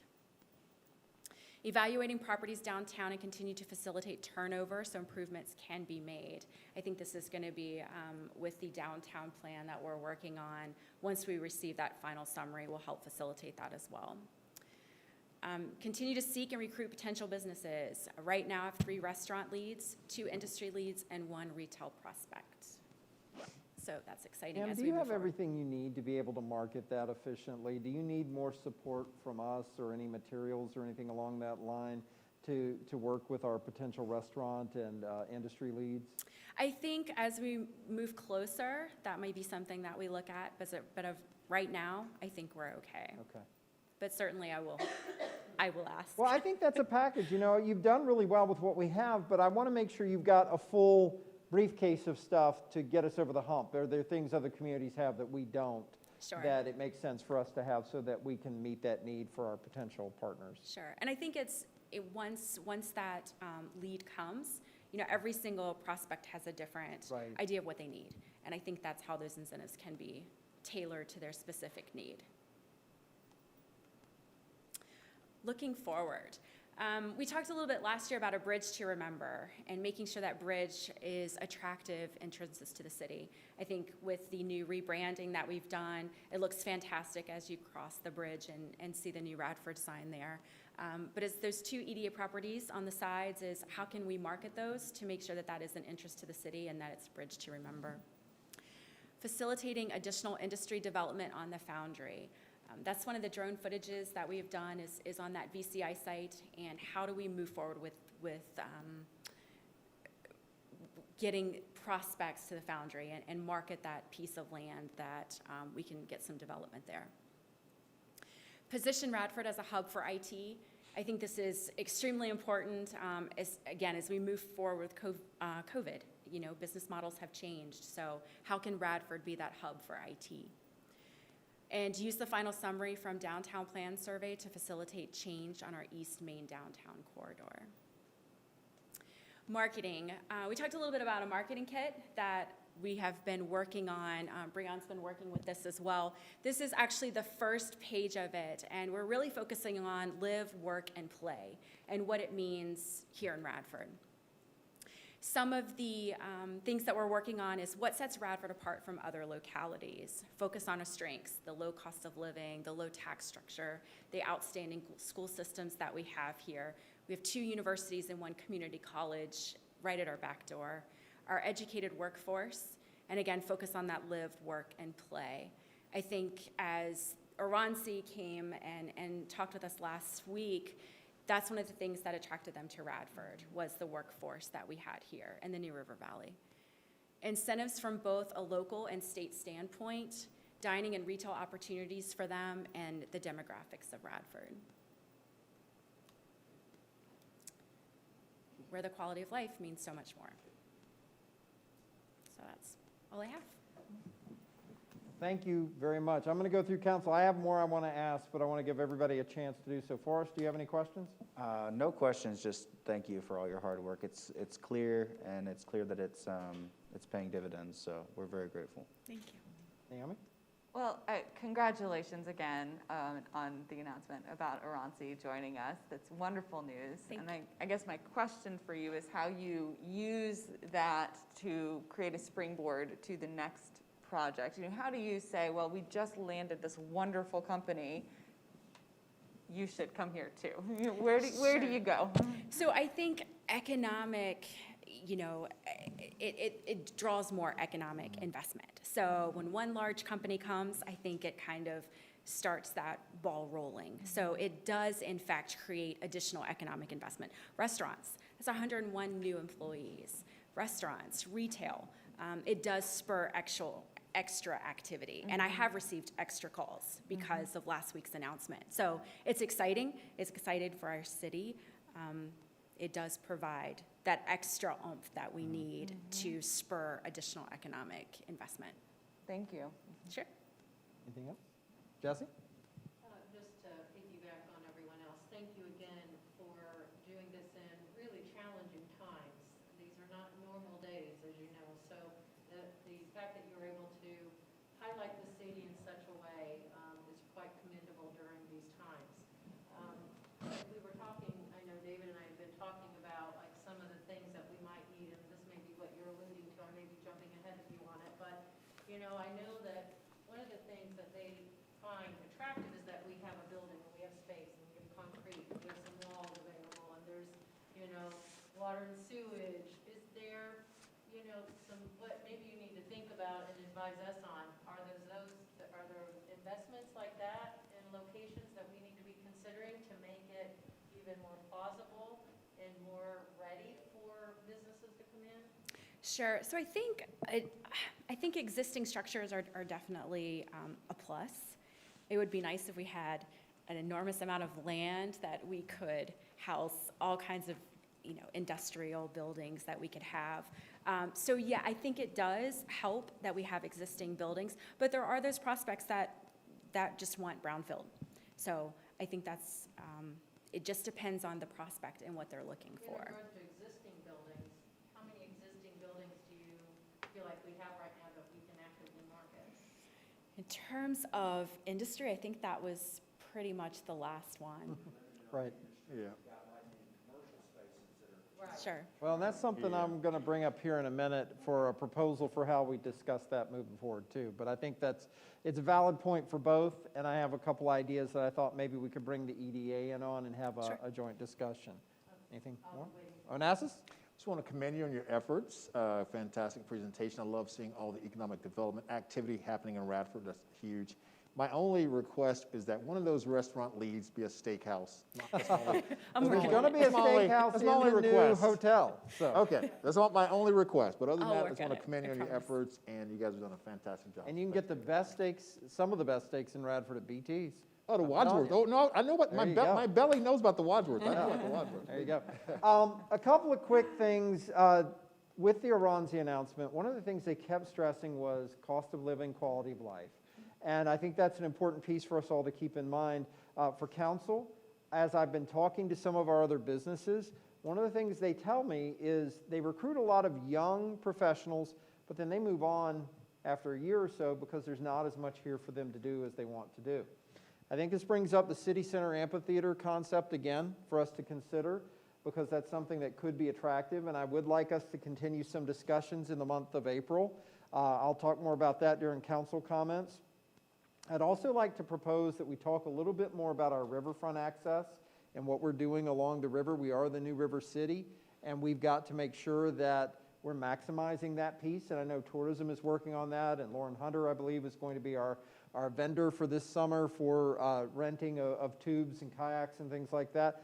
But I think there's even more we can do, and I'd like us to really focus in on that some as well. And then the economic development piece. I was talking with Charlie Jewell from Onward NRV, and he said, you know, this is kind of how it goes. You have wonderful announcements that fill up the spaces that you have, and then you have to say, okay, now where do we go? Are we prepared to be ready for that next prospect that comes through? We're really not yet. You know, not for anybody big. We have some smaller spaces, we have some privately held spaces, and there's definitely some land that is in a state of moving toward development. But are we where we want to be if we had some of these prospects that are calling Kim saying, Oronzi sounds amazing, Radford sounds incredible, sign me up, where do I go? I'd like to propose that in May or June, however we can work it, we have a joint work session with the EDA to talk about this and talk about some possibilities. I think public-private partnerships might make sense for this rather than us totally going it alone. When we built the industrial park 40 years ago, really, there weren't very many public-private partnerships then. That's really the buzzword now, where we can potentially work together to create some sort of new space, whether it is just the land with utilities running to it, whether it's a concrete pad that a building could quickly go up on, or it's going all the way to building another facility that could be 100,000 square feet that it could accommodate another industry. I think there's some real opportunities there. It may not be something that happens for 2 or 3 or 5 years, but if we don't start the discussion now, it'll be that much further down the line for us to get there. So I would propose we go that route and try to get some information together on it. Another piece that I want to bring up, and the hotel is an important part of this, the face of downtown and Tyler Avenue is going to change dramatically when that hotel opens. We're anticipating the possibility for a number of people to want to go from the hotel to downtown. And so as we look at our downtown district, I think we're going to have to round the corner a little bit more and go up the hill on Tyler Avenue. So as part of our discussion, I think that's an important piece for us to keep in mind. It's not in the defined area we initially looked at, but I think it's really important for us to talk about because this is imminent. Fall of 2022 is when that hotel could open.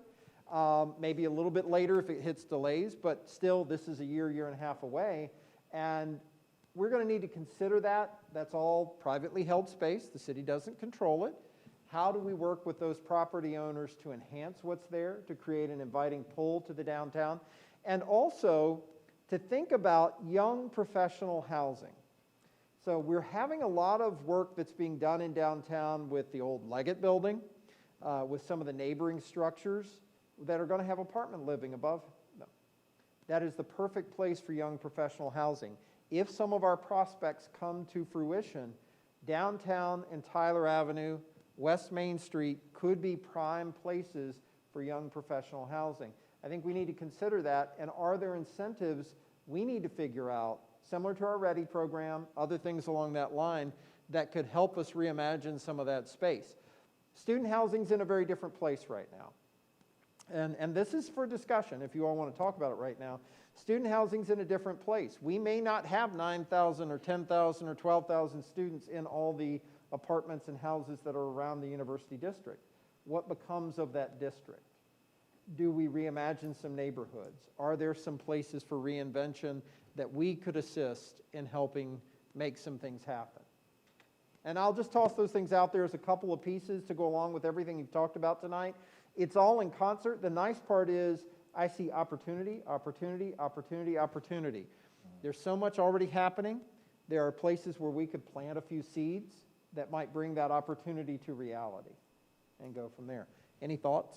I know I just spewed out a lot. I'd probably bring in Eli into that meeting as well, and so he could probably give us some sort of guidance in terms of, this is how your community identifies if you want to be a more young professional, because that millennial thing was young professional live, work, play concept. So if you want to be there, he can probably give us some building blocks and some guidance in terms of what types of restaurants, what types of housing that needs to be, because I agree with you. That if you're a young professional, think about this, if you're a recent college engineering graduate from University of Michigan or from Purdue or from Virginia Tech, or for that you move here, where do you live? Right. Where do you live? And so I don't want companies pushing individuals who work in our city limits to live outside our city limits when we can control some of that by encouraging and incentivizing businesses to start developing some of these young professional housing. I like that idea. But I would love, yeah, you're right. Once the hotel is in place, people are going to walk, right? They're going to walk. So it's our job to make sure that we're working with Kim and supporting you as best we can to ensure that those areas that they're potentially walking are going to be attractive, right? And going to offer the services and goods that they want. So yeah, that definitely, that's huge. Any other thoughts? You know, I'll just, you know, this is obviously a brand new conversation that we're just starting to have, but I'll say that if we're thinking about having conversations about incentivizing, you know, business owners to create particular types of housing, maybe we need to be thinking even bigger and thinking about just incentivizing people to live here. Yeah. And you know, there are plenty of ways that can be done. And particularly if we're focusing on marketing for a specific type of, you know, a type of individual, if that's young families, if it's young professionals, whoever it is, there are ways that we can provide incentives for them to come, stay, and live in the city. Yeah. So we should not think small. No, I agree. I like that. I think this is an opportunity to think big. This is our chance. Any other thoughts? Well, I just have the million-dollar question that I get asked all the time. What is going on behind Sonic? So everybody knows. There you go. Well, we know what's happening. Yeah, I think it's just cleanup right now. Is there a bigger plan that you're aware of or that you can speak of? No. And this is something that's been going on for a number of Okay. years. They're going to try to get it to grade. Now, again, that's where if we are creating some incentives for someone to do something, it might make sense for someone to create townhomes or a hotel or whatever makes sense there. That's private property. I think the other piece is for us to look at our housing stock and say, what can we offer a young professional coming to the city of Radford? What will we have to do working with our developers and our property owners to say, okay, this may have been student housing for 30 or 40 years. How do we reimagine it into a different kind of neighborhood? How does it become something that's attractive to someone who's working at Colmorgan or Aronzi or Mogaspin or one of our other businesses who's maybe moved here from somewhere else, but they're looking for something young and fun, but yet it's still not student housing. But I think like we're talking specifics. So here we're looking at a river property. We have owners who are Sure. looking at grading it and making it available to something. So we're talking about being proactive. So, you know, is there a conversation we have with that property owner to say, what are you thinking? How can we help you? What direction? Yeah. So there's some incentive to Exactly. moving that dirt in a bigger vision that And we're that- wanting to create within the city. That It's may a serve great as piece a of property. lever to help push them in Right. the direction, I mean, it's in a the direction we great want, piece of exactly. property. Yeah. Well, and I'm going to toss this out there. You know, we have gone a long way in ensuring that we're not using any of our heroes' money for our regular budget. But that money, while a percentage of it should definitely go in our reserves and be saved for the rainy day and be helping us buffet that, that is an opportunity we will not see again to be able to invest some of that money in different places that will get us to a safe place to be able to move our economy forward. Yep. So And I'll again, just these are point that out, one-time that that's projects. money that could, and we haven't gotten guidance on it, we don't know exactly how much we're gonna get, there's a lot of ifs, but that's a nice thing to have there in the next 2 years that we could potentially invest in some of these ideas. And I think it's being created by the federal government, by the state government, to seed the economy, to build the economy of tomorrow. So these are all very timely discussions. So I've hijacked your presentation a little bit, and I apologize.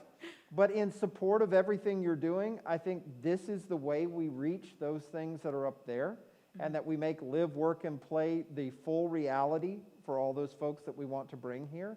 And some things for us to think about.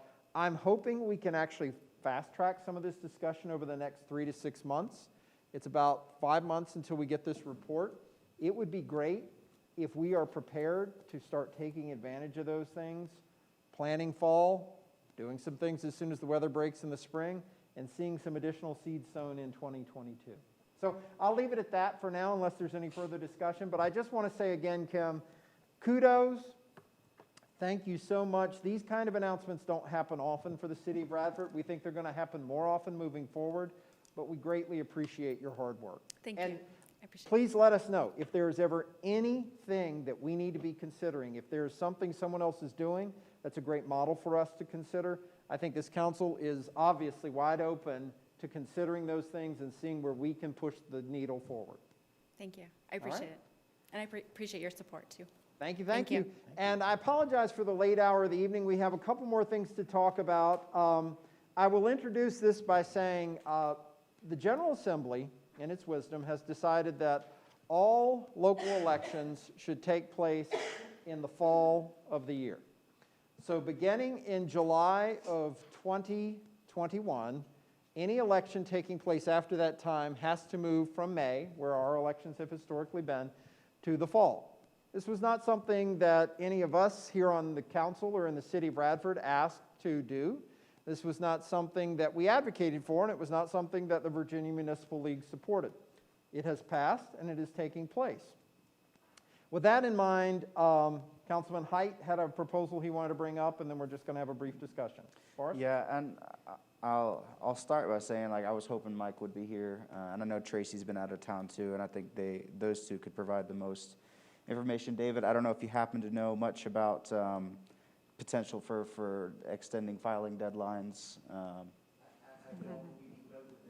Yeah, that's right. Right.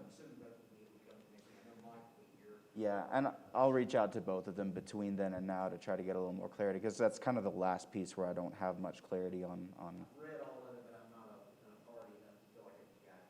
I understand. Do you want to just share your idea first? Yeah, so I'm going to stick some prepared notes because I've been thinking about this a lot, and my mind's kind of been all over the place with it, trying to come to some sort of solid foundation, so to speak. So I've done quite a bit of research on this issue. I was extremely frustrated with the state government's decision to move our May elections.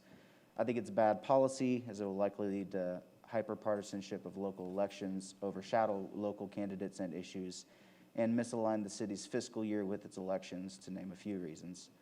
Still, what's done was done, so I started to look into what our options might be moving forward, and I noticed that the city of Fredericksburg was considering moving their elections up instead of back. So their elections in May 2022, they were considering moving them to November 2021 instead of November 2022.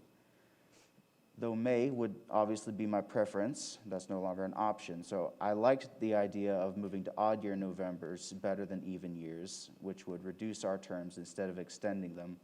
I do think it makes a lot more sense for a number of reasons to include aligning with state elections instead of federal, aligning with our local constitutional office elections, and aligning with the local elections of many of our neighbors to include Blacksburg, Christiansburg, Parisburg, and Floyd, among other reasons.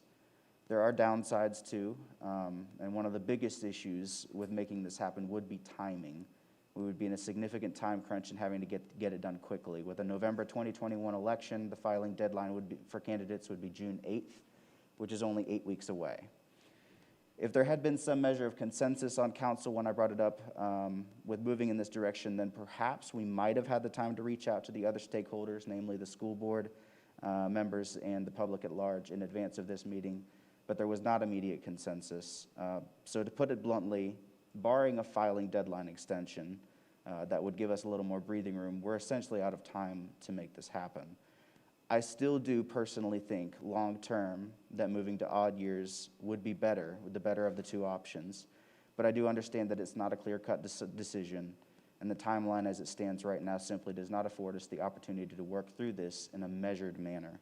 So I do plan on following up with Mike and Tracy, exploring what a filing extension would look like if it would afford us enough time to reasonably work through this issue. So all of this to say there's not really a lot to say at this juncture. I really just wanted to inform Radford citizens that I'm taking this seriously, that we are having these conversations together as a council, to thank David, Mike, Tracy, and my fellow council members for the research and input they've put into this, and honestly to vent a little bit of my own frustration with the General Assembly for implementing this change without really consulting its stakeholders. Thank you, Forrest. And you know, I know we all have struggled with this, and honestly did not think it would necessarily pass the General Assembly. It was a very close vote. then I thought there was a possibility that the governor might veto it. I know that Fredericksburg has been talking for several months about this. That even occurred prior when this was first brought up in January. Even if we got a filing extension, I'm not sure I'd even feel comfortable moving in that direction. I'm not going to speak for everybody, but just myself personally, because until we know when an election is, I think it's tough for those who are going to consider to run to figure out what they're going to do. You know, these are usually pretty huge life decisions that take a lot of time to talk to family, that take a lot of time to talk to employers and other stakeholders in their lives, and also to kind of set up what are you even going to do if you run for office? Because the second you file, you're pretty much running for office, and you got to kind of know where you are. As you well know, you've just been through this process a couple of times. I really think that even if we were able to extend a filing deadline, just my personal feeling is that moving an election up with only even maybe a couple of months of consideration is unfair to those who might seek the seats that we sit in. That it's easier for us because we're already here and we already know a little bit about it. The concern I would have is, would we be limiting ourselves for prospective candidates for school board, for prospective candidates for these offices, and also to have this discussion with our friends on school board and other people is going to take some time, and I would really want to go at a slow pace, a very measured pace, with the citizens to see if this is something they want for our community. The good news is, whatever is decided, if we do push this election to the fall of 2022, we're not locked into that forever. It is still possible at that point in time. If it's decided to move to odd year elections, you can do it. It would take a change to the charter, and that would have to be approved by the General Assembly as part of this, which I get, you know, maybe a question whether that would happen. But it doesn't mean that this is the only thing that we're able to do. And that gives us time to think and reflect and see where it goes. The other piece that I have heard is there's always a possibility that this may be challenged at some point, and that maybe the elections won't ultimately move. So I think making any motions too quickly is more of a risk to our citizens than really seeing how this plays out. I had reached out to Tracy as well after the governor had signed it, and I had anticipated us working on this in May and June at some point, but with the idea that it's for 2022. And certainly I think we can continue on that path and see where we go. But thank you very much for bringing it forward and for doing some research on it. Council members, are there other thoughts? Naomi? Oh, gosh, this is a very, very tough issue, and I appreciate all the thoughtfulness that you just put into those remarks, because it really does feel as if we're put in this a very difficult position where no matter what we decide to do, we will be making people angry, no matter what. And it's not something that we asked for. I'm already angry. You're already angry, Forrest, I know. And you know, I agree. I'm not sure that any of us really anticipated that it would actually come to pass. I certainly, I understand the reasoning behind the legislature's actions, but I certainly, you know, can only speak for myself, but I like the attention that we were able to focus on Radford with our May elections very much. You know, I like being able to say this is us, and we're only focused on us right now. So where we go from here, I'm just not prepared to really have a larger discussion yet. I would like to hear from Tracy. I would like to, you know, hear from our community members. All I can say is that it feels as if we are all put in a position of sort of having to make decisions that affect us personally, and I understand and want to say that as true as that is, I know that we will all do our very best to focus on what is good for the city as a whole, and not let our own personal interests drive those decisions, and that really does need to be our number one primary goal. So that's all I'll say for now. Thank you. Jesse? Yes. So if we're talking about the perfect world and the perfect scenario for this change, what I would have preferred that they do is wait till the next election cycle, and then at that time determine that term is going to be 6 months longer or 6 months less. That didn't happen, so here we are. I also agree with Ms. Naomi that, you know, there are certain pros, and of course, with Forrest, that there's certainly things that are not so feasible or ideal with this. I don't mind the fact that we do know more people do pay attention to politics during presidential cycles. The more people that vote, the more people that get represented. That's the will of the people. That doesn't bother me per se. In fact, I feel like we might actually get more attention because people are in that kind of hyper-presidential cycle. And obviously, you know, politics as it is today, it's already heightened. So this isn't heightening it. I mean, per se, it's already heightened. This, for me, is pretty straightforward. I feel that it's very irresponsible of this council to make the decision to limit our terms for 6 months, or to, you know, to shorten them 6 months, because when we do that, we're also making the decision for the school board. And as you've heard, there's a lot going on. They're in the middle of a lot of projects and policies right now, and they deserve to see those to fruition. And necessarily, it's not ideal to bring new people on in the middle of this. Let's also talk about the fact that hopefully we're on the heels of a pandemic. So I feel that there's an obligation for us to see this through, and as well as for council to complete what we've promised to complete. So I do feel like I made the promise to complete the 4 years. I intend to do that. Now, what I don't intend to do is make it so we're extended 1.5 years, because I don't believe that's the will of the people. That is not fair to our citizens. They have a right to an election process that I think is a feasible term for us. So in this imperfect situation, I feel like the obligation remains to us to see this time through that's been challenging enough, not add a crisis to the community and to our school system that's unnecessary. So if there's a positive, you know, maybe we, as we now have experience, can take these extra 6 months and move this city and let the school board move the school to a better place, and hopefully to get this behind us. So it may actually serve us better because we are experienced now and we've sort of been under the fire. We've been in a little flame. So for me, it's pretty simple. I would say that we would have to extend the 6 months and not create further crisis on top of what we've already faced and what the schools faced. 1.5 years is absolutely not feasible or fair to our citizens. Thank you, Jesse. Onassis? Okay, well, first and foremost, I'll say that I'm more in favor of a November 2021 election, personally.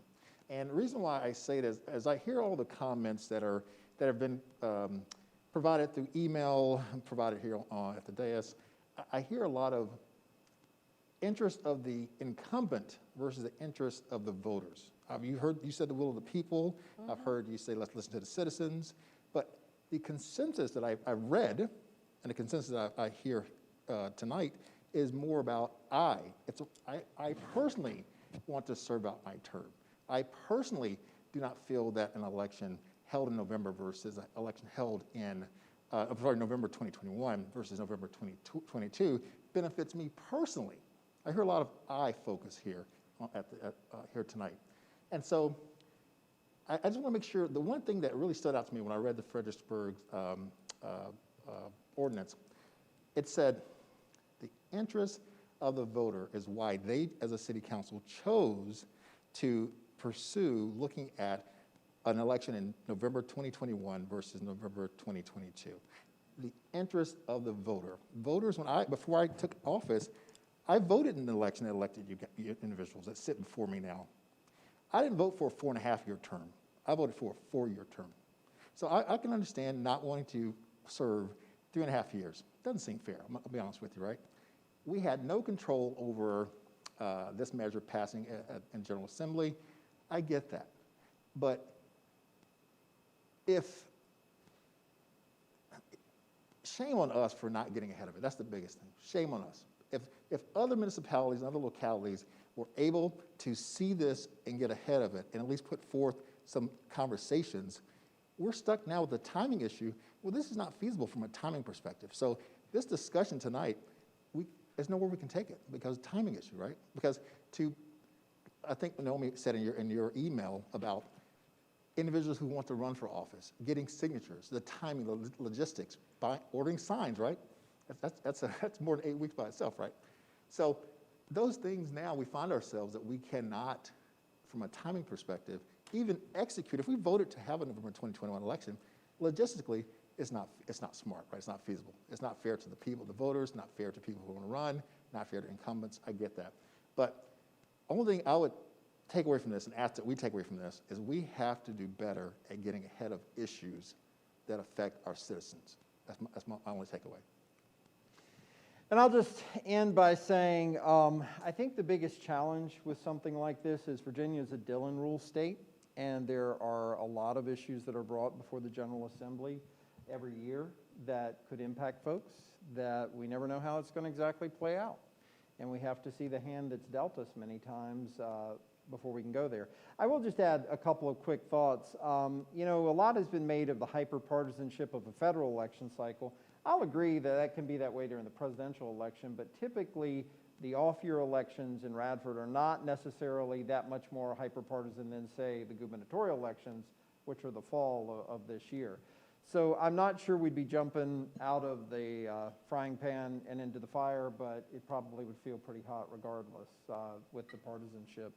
It's a tough call, no matter what. I think, to your point, Onassis, I don't think this is about the people sitting up here. I think this is about the citizens of the city of Radford and how if let's say the state law hadn't been passed and we had just decided in a 2 or 3 month period to move to the fall of 2021, I think people would say, wait, whoa, what are you doing? That's way too fast. What's going on? So I think we are doing what's in the best interest of the voter and the citizens. No one asked to do this way. The state law is designed specifically so that localities are not too short in terms to accomplish this goal. It specifically lays out that terms, again, this is after July, and we would just be racing to circumvent that law, that after July, you can't shorten the terms to get there. You can only extend. And that's how this process is set up. So again, I appreciate you bringing it up. I appreciate the thoughtfulness that went into it. I understand the frustration on everybody's part. This is one of the challenges living in a Dillon rule state where so much of our own destiny is not controlled at this dais, and we do the best we can with the hand we're dealt.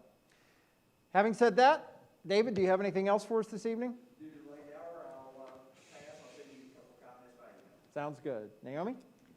I do have something that I'd like to just mention tonight. And I'm just going to speak from the heart on this one. This morning I was reviewing very official business at work, and I was scrolling on Twitter. And I started seeing news reports that members of the staff of the Roanoke Times were being laid off. And before you knew it, I saw that 4 local reporters and 9 total, including editors, people were laid off. And now I've been reading the Roanoke Times for as long as I can remember, and I have to say I'm a little bit embarrassed that I've never spoken about this issue before, and maybe it's a little bit too little too late right now, but it just leaves me distraught because the Roanoke Times and their owning company, they're a private business and they can do what they want, but local news is important, and I rely on it to know what's going on in this community. I rely on those reporters to know what's going on in our neighboring communities. And just to take a look at tonight's meeting. Tonight, we covered the building of a new elementary school.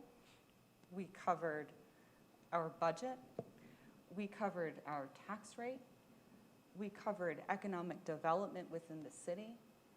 We covered the very timing of the elections of our local officials.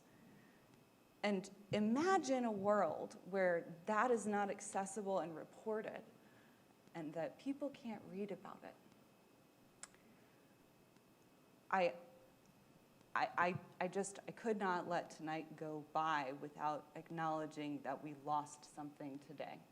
And my heart is broken to see and think that our locality might not get the attention in the news that it deserves.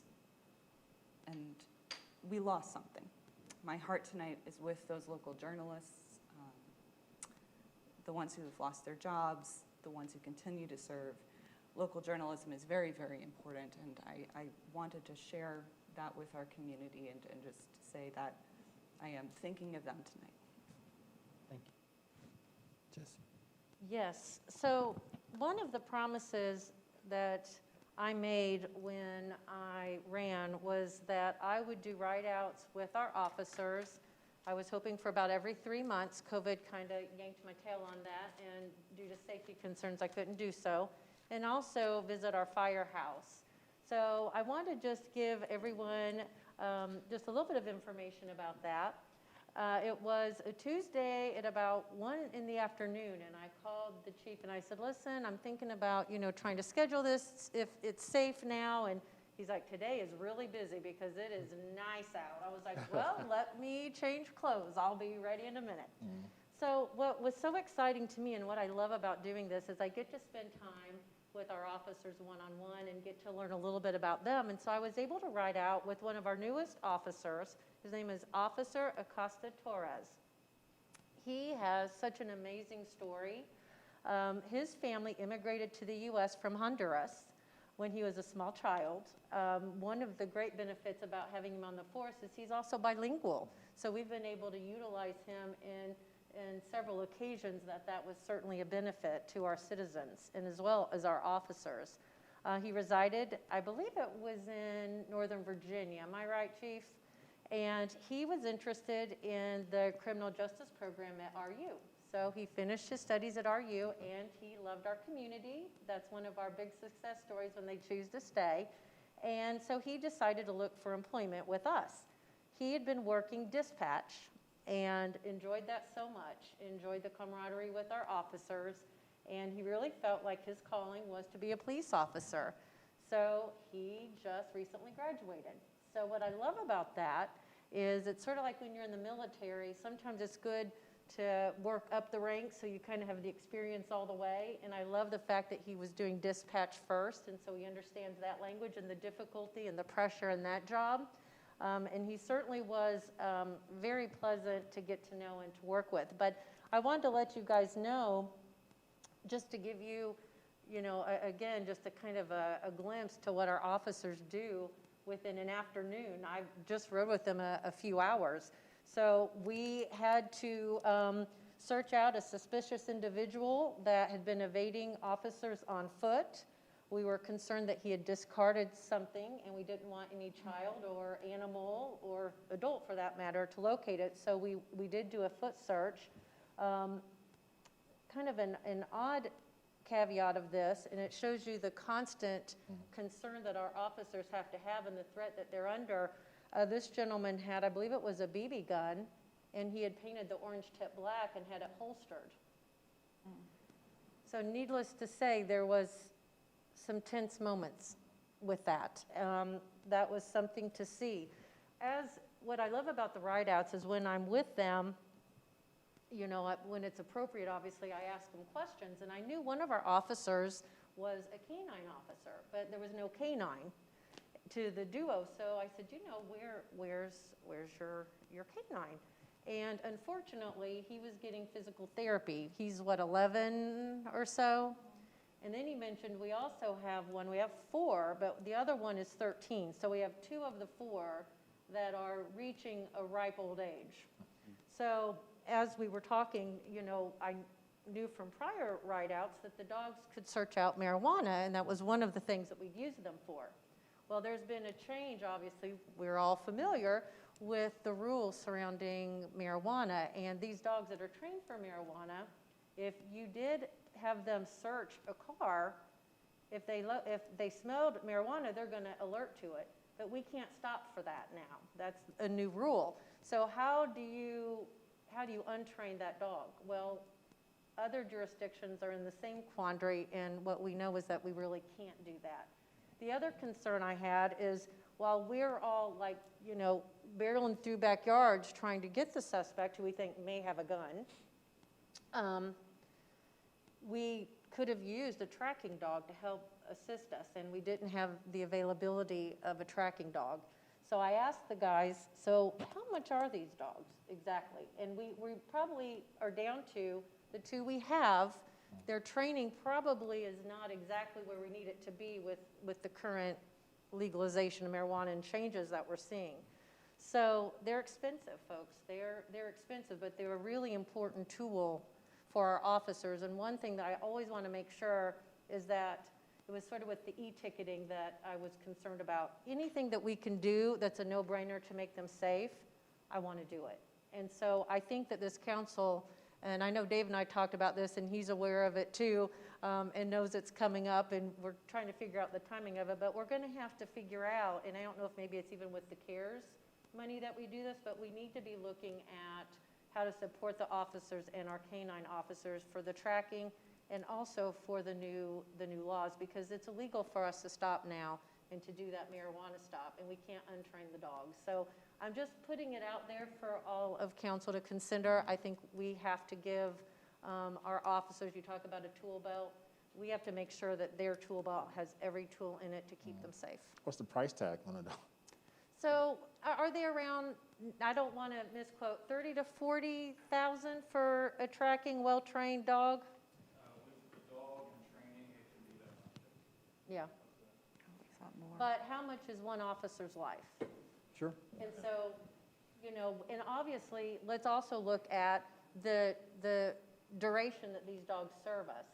You're talking right now, we have 11 and 13 years. So there's always, you know, there's always potential changes that can come up, obviously. I mean, you know, laws are fluid, as we're seeing. But this is really something that concerned me because I was out there with them and I could see the value of having the availability of that canine to keep not only our officers, but the community safe. So I'm really not necessarily putting an ask out there for council other than to let's please consider this, and if the opportunity comes up, there's larger discussions that we need to be having in these regards. Well, why don't we go on and get that on the calendar maybe in the next couple of months? And I know you're going to do an annual report, and that might be a good time to talk about all that. So let's do that if we can in the next Perfect. little while. Thank you. All right, thank you. And the other thing that I did is I visited the firehouse, and let me tell you guys just a little cue here. Do not call it the fire station. It is not the fire station because they live there. So they like you to call it the firehouse. So I was corrected. So I visited the firehouse and brought them some donuts and sat down and talked to them for a little bit. Yeah. You know, one thing that I wanted to see is, you know, we had the investment of the new furniture because the furniture they had before was a little decrepit. And so it was very nice to see them in the good seats with the little emblem that we have, you know, with the Radford Fire Department. And it was just good to see, and they were very thankful. They are really hoping that even if we cannot build a building, they all seem to be pretty content if we can add on to the one they have. Because again, it's their home.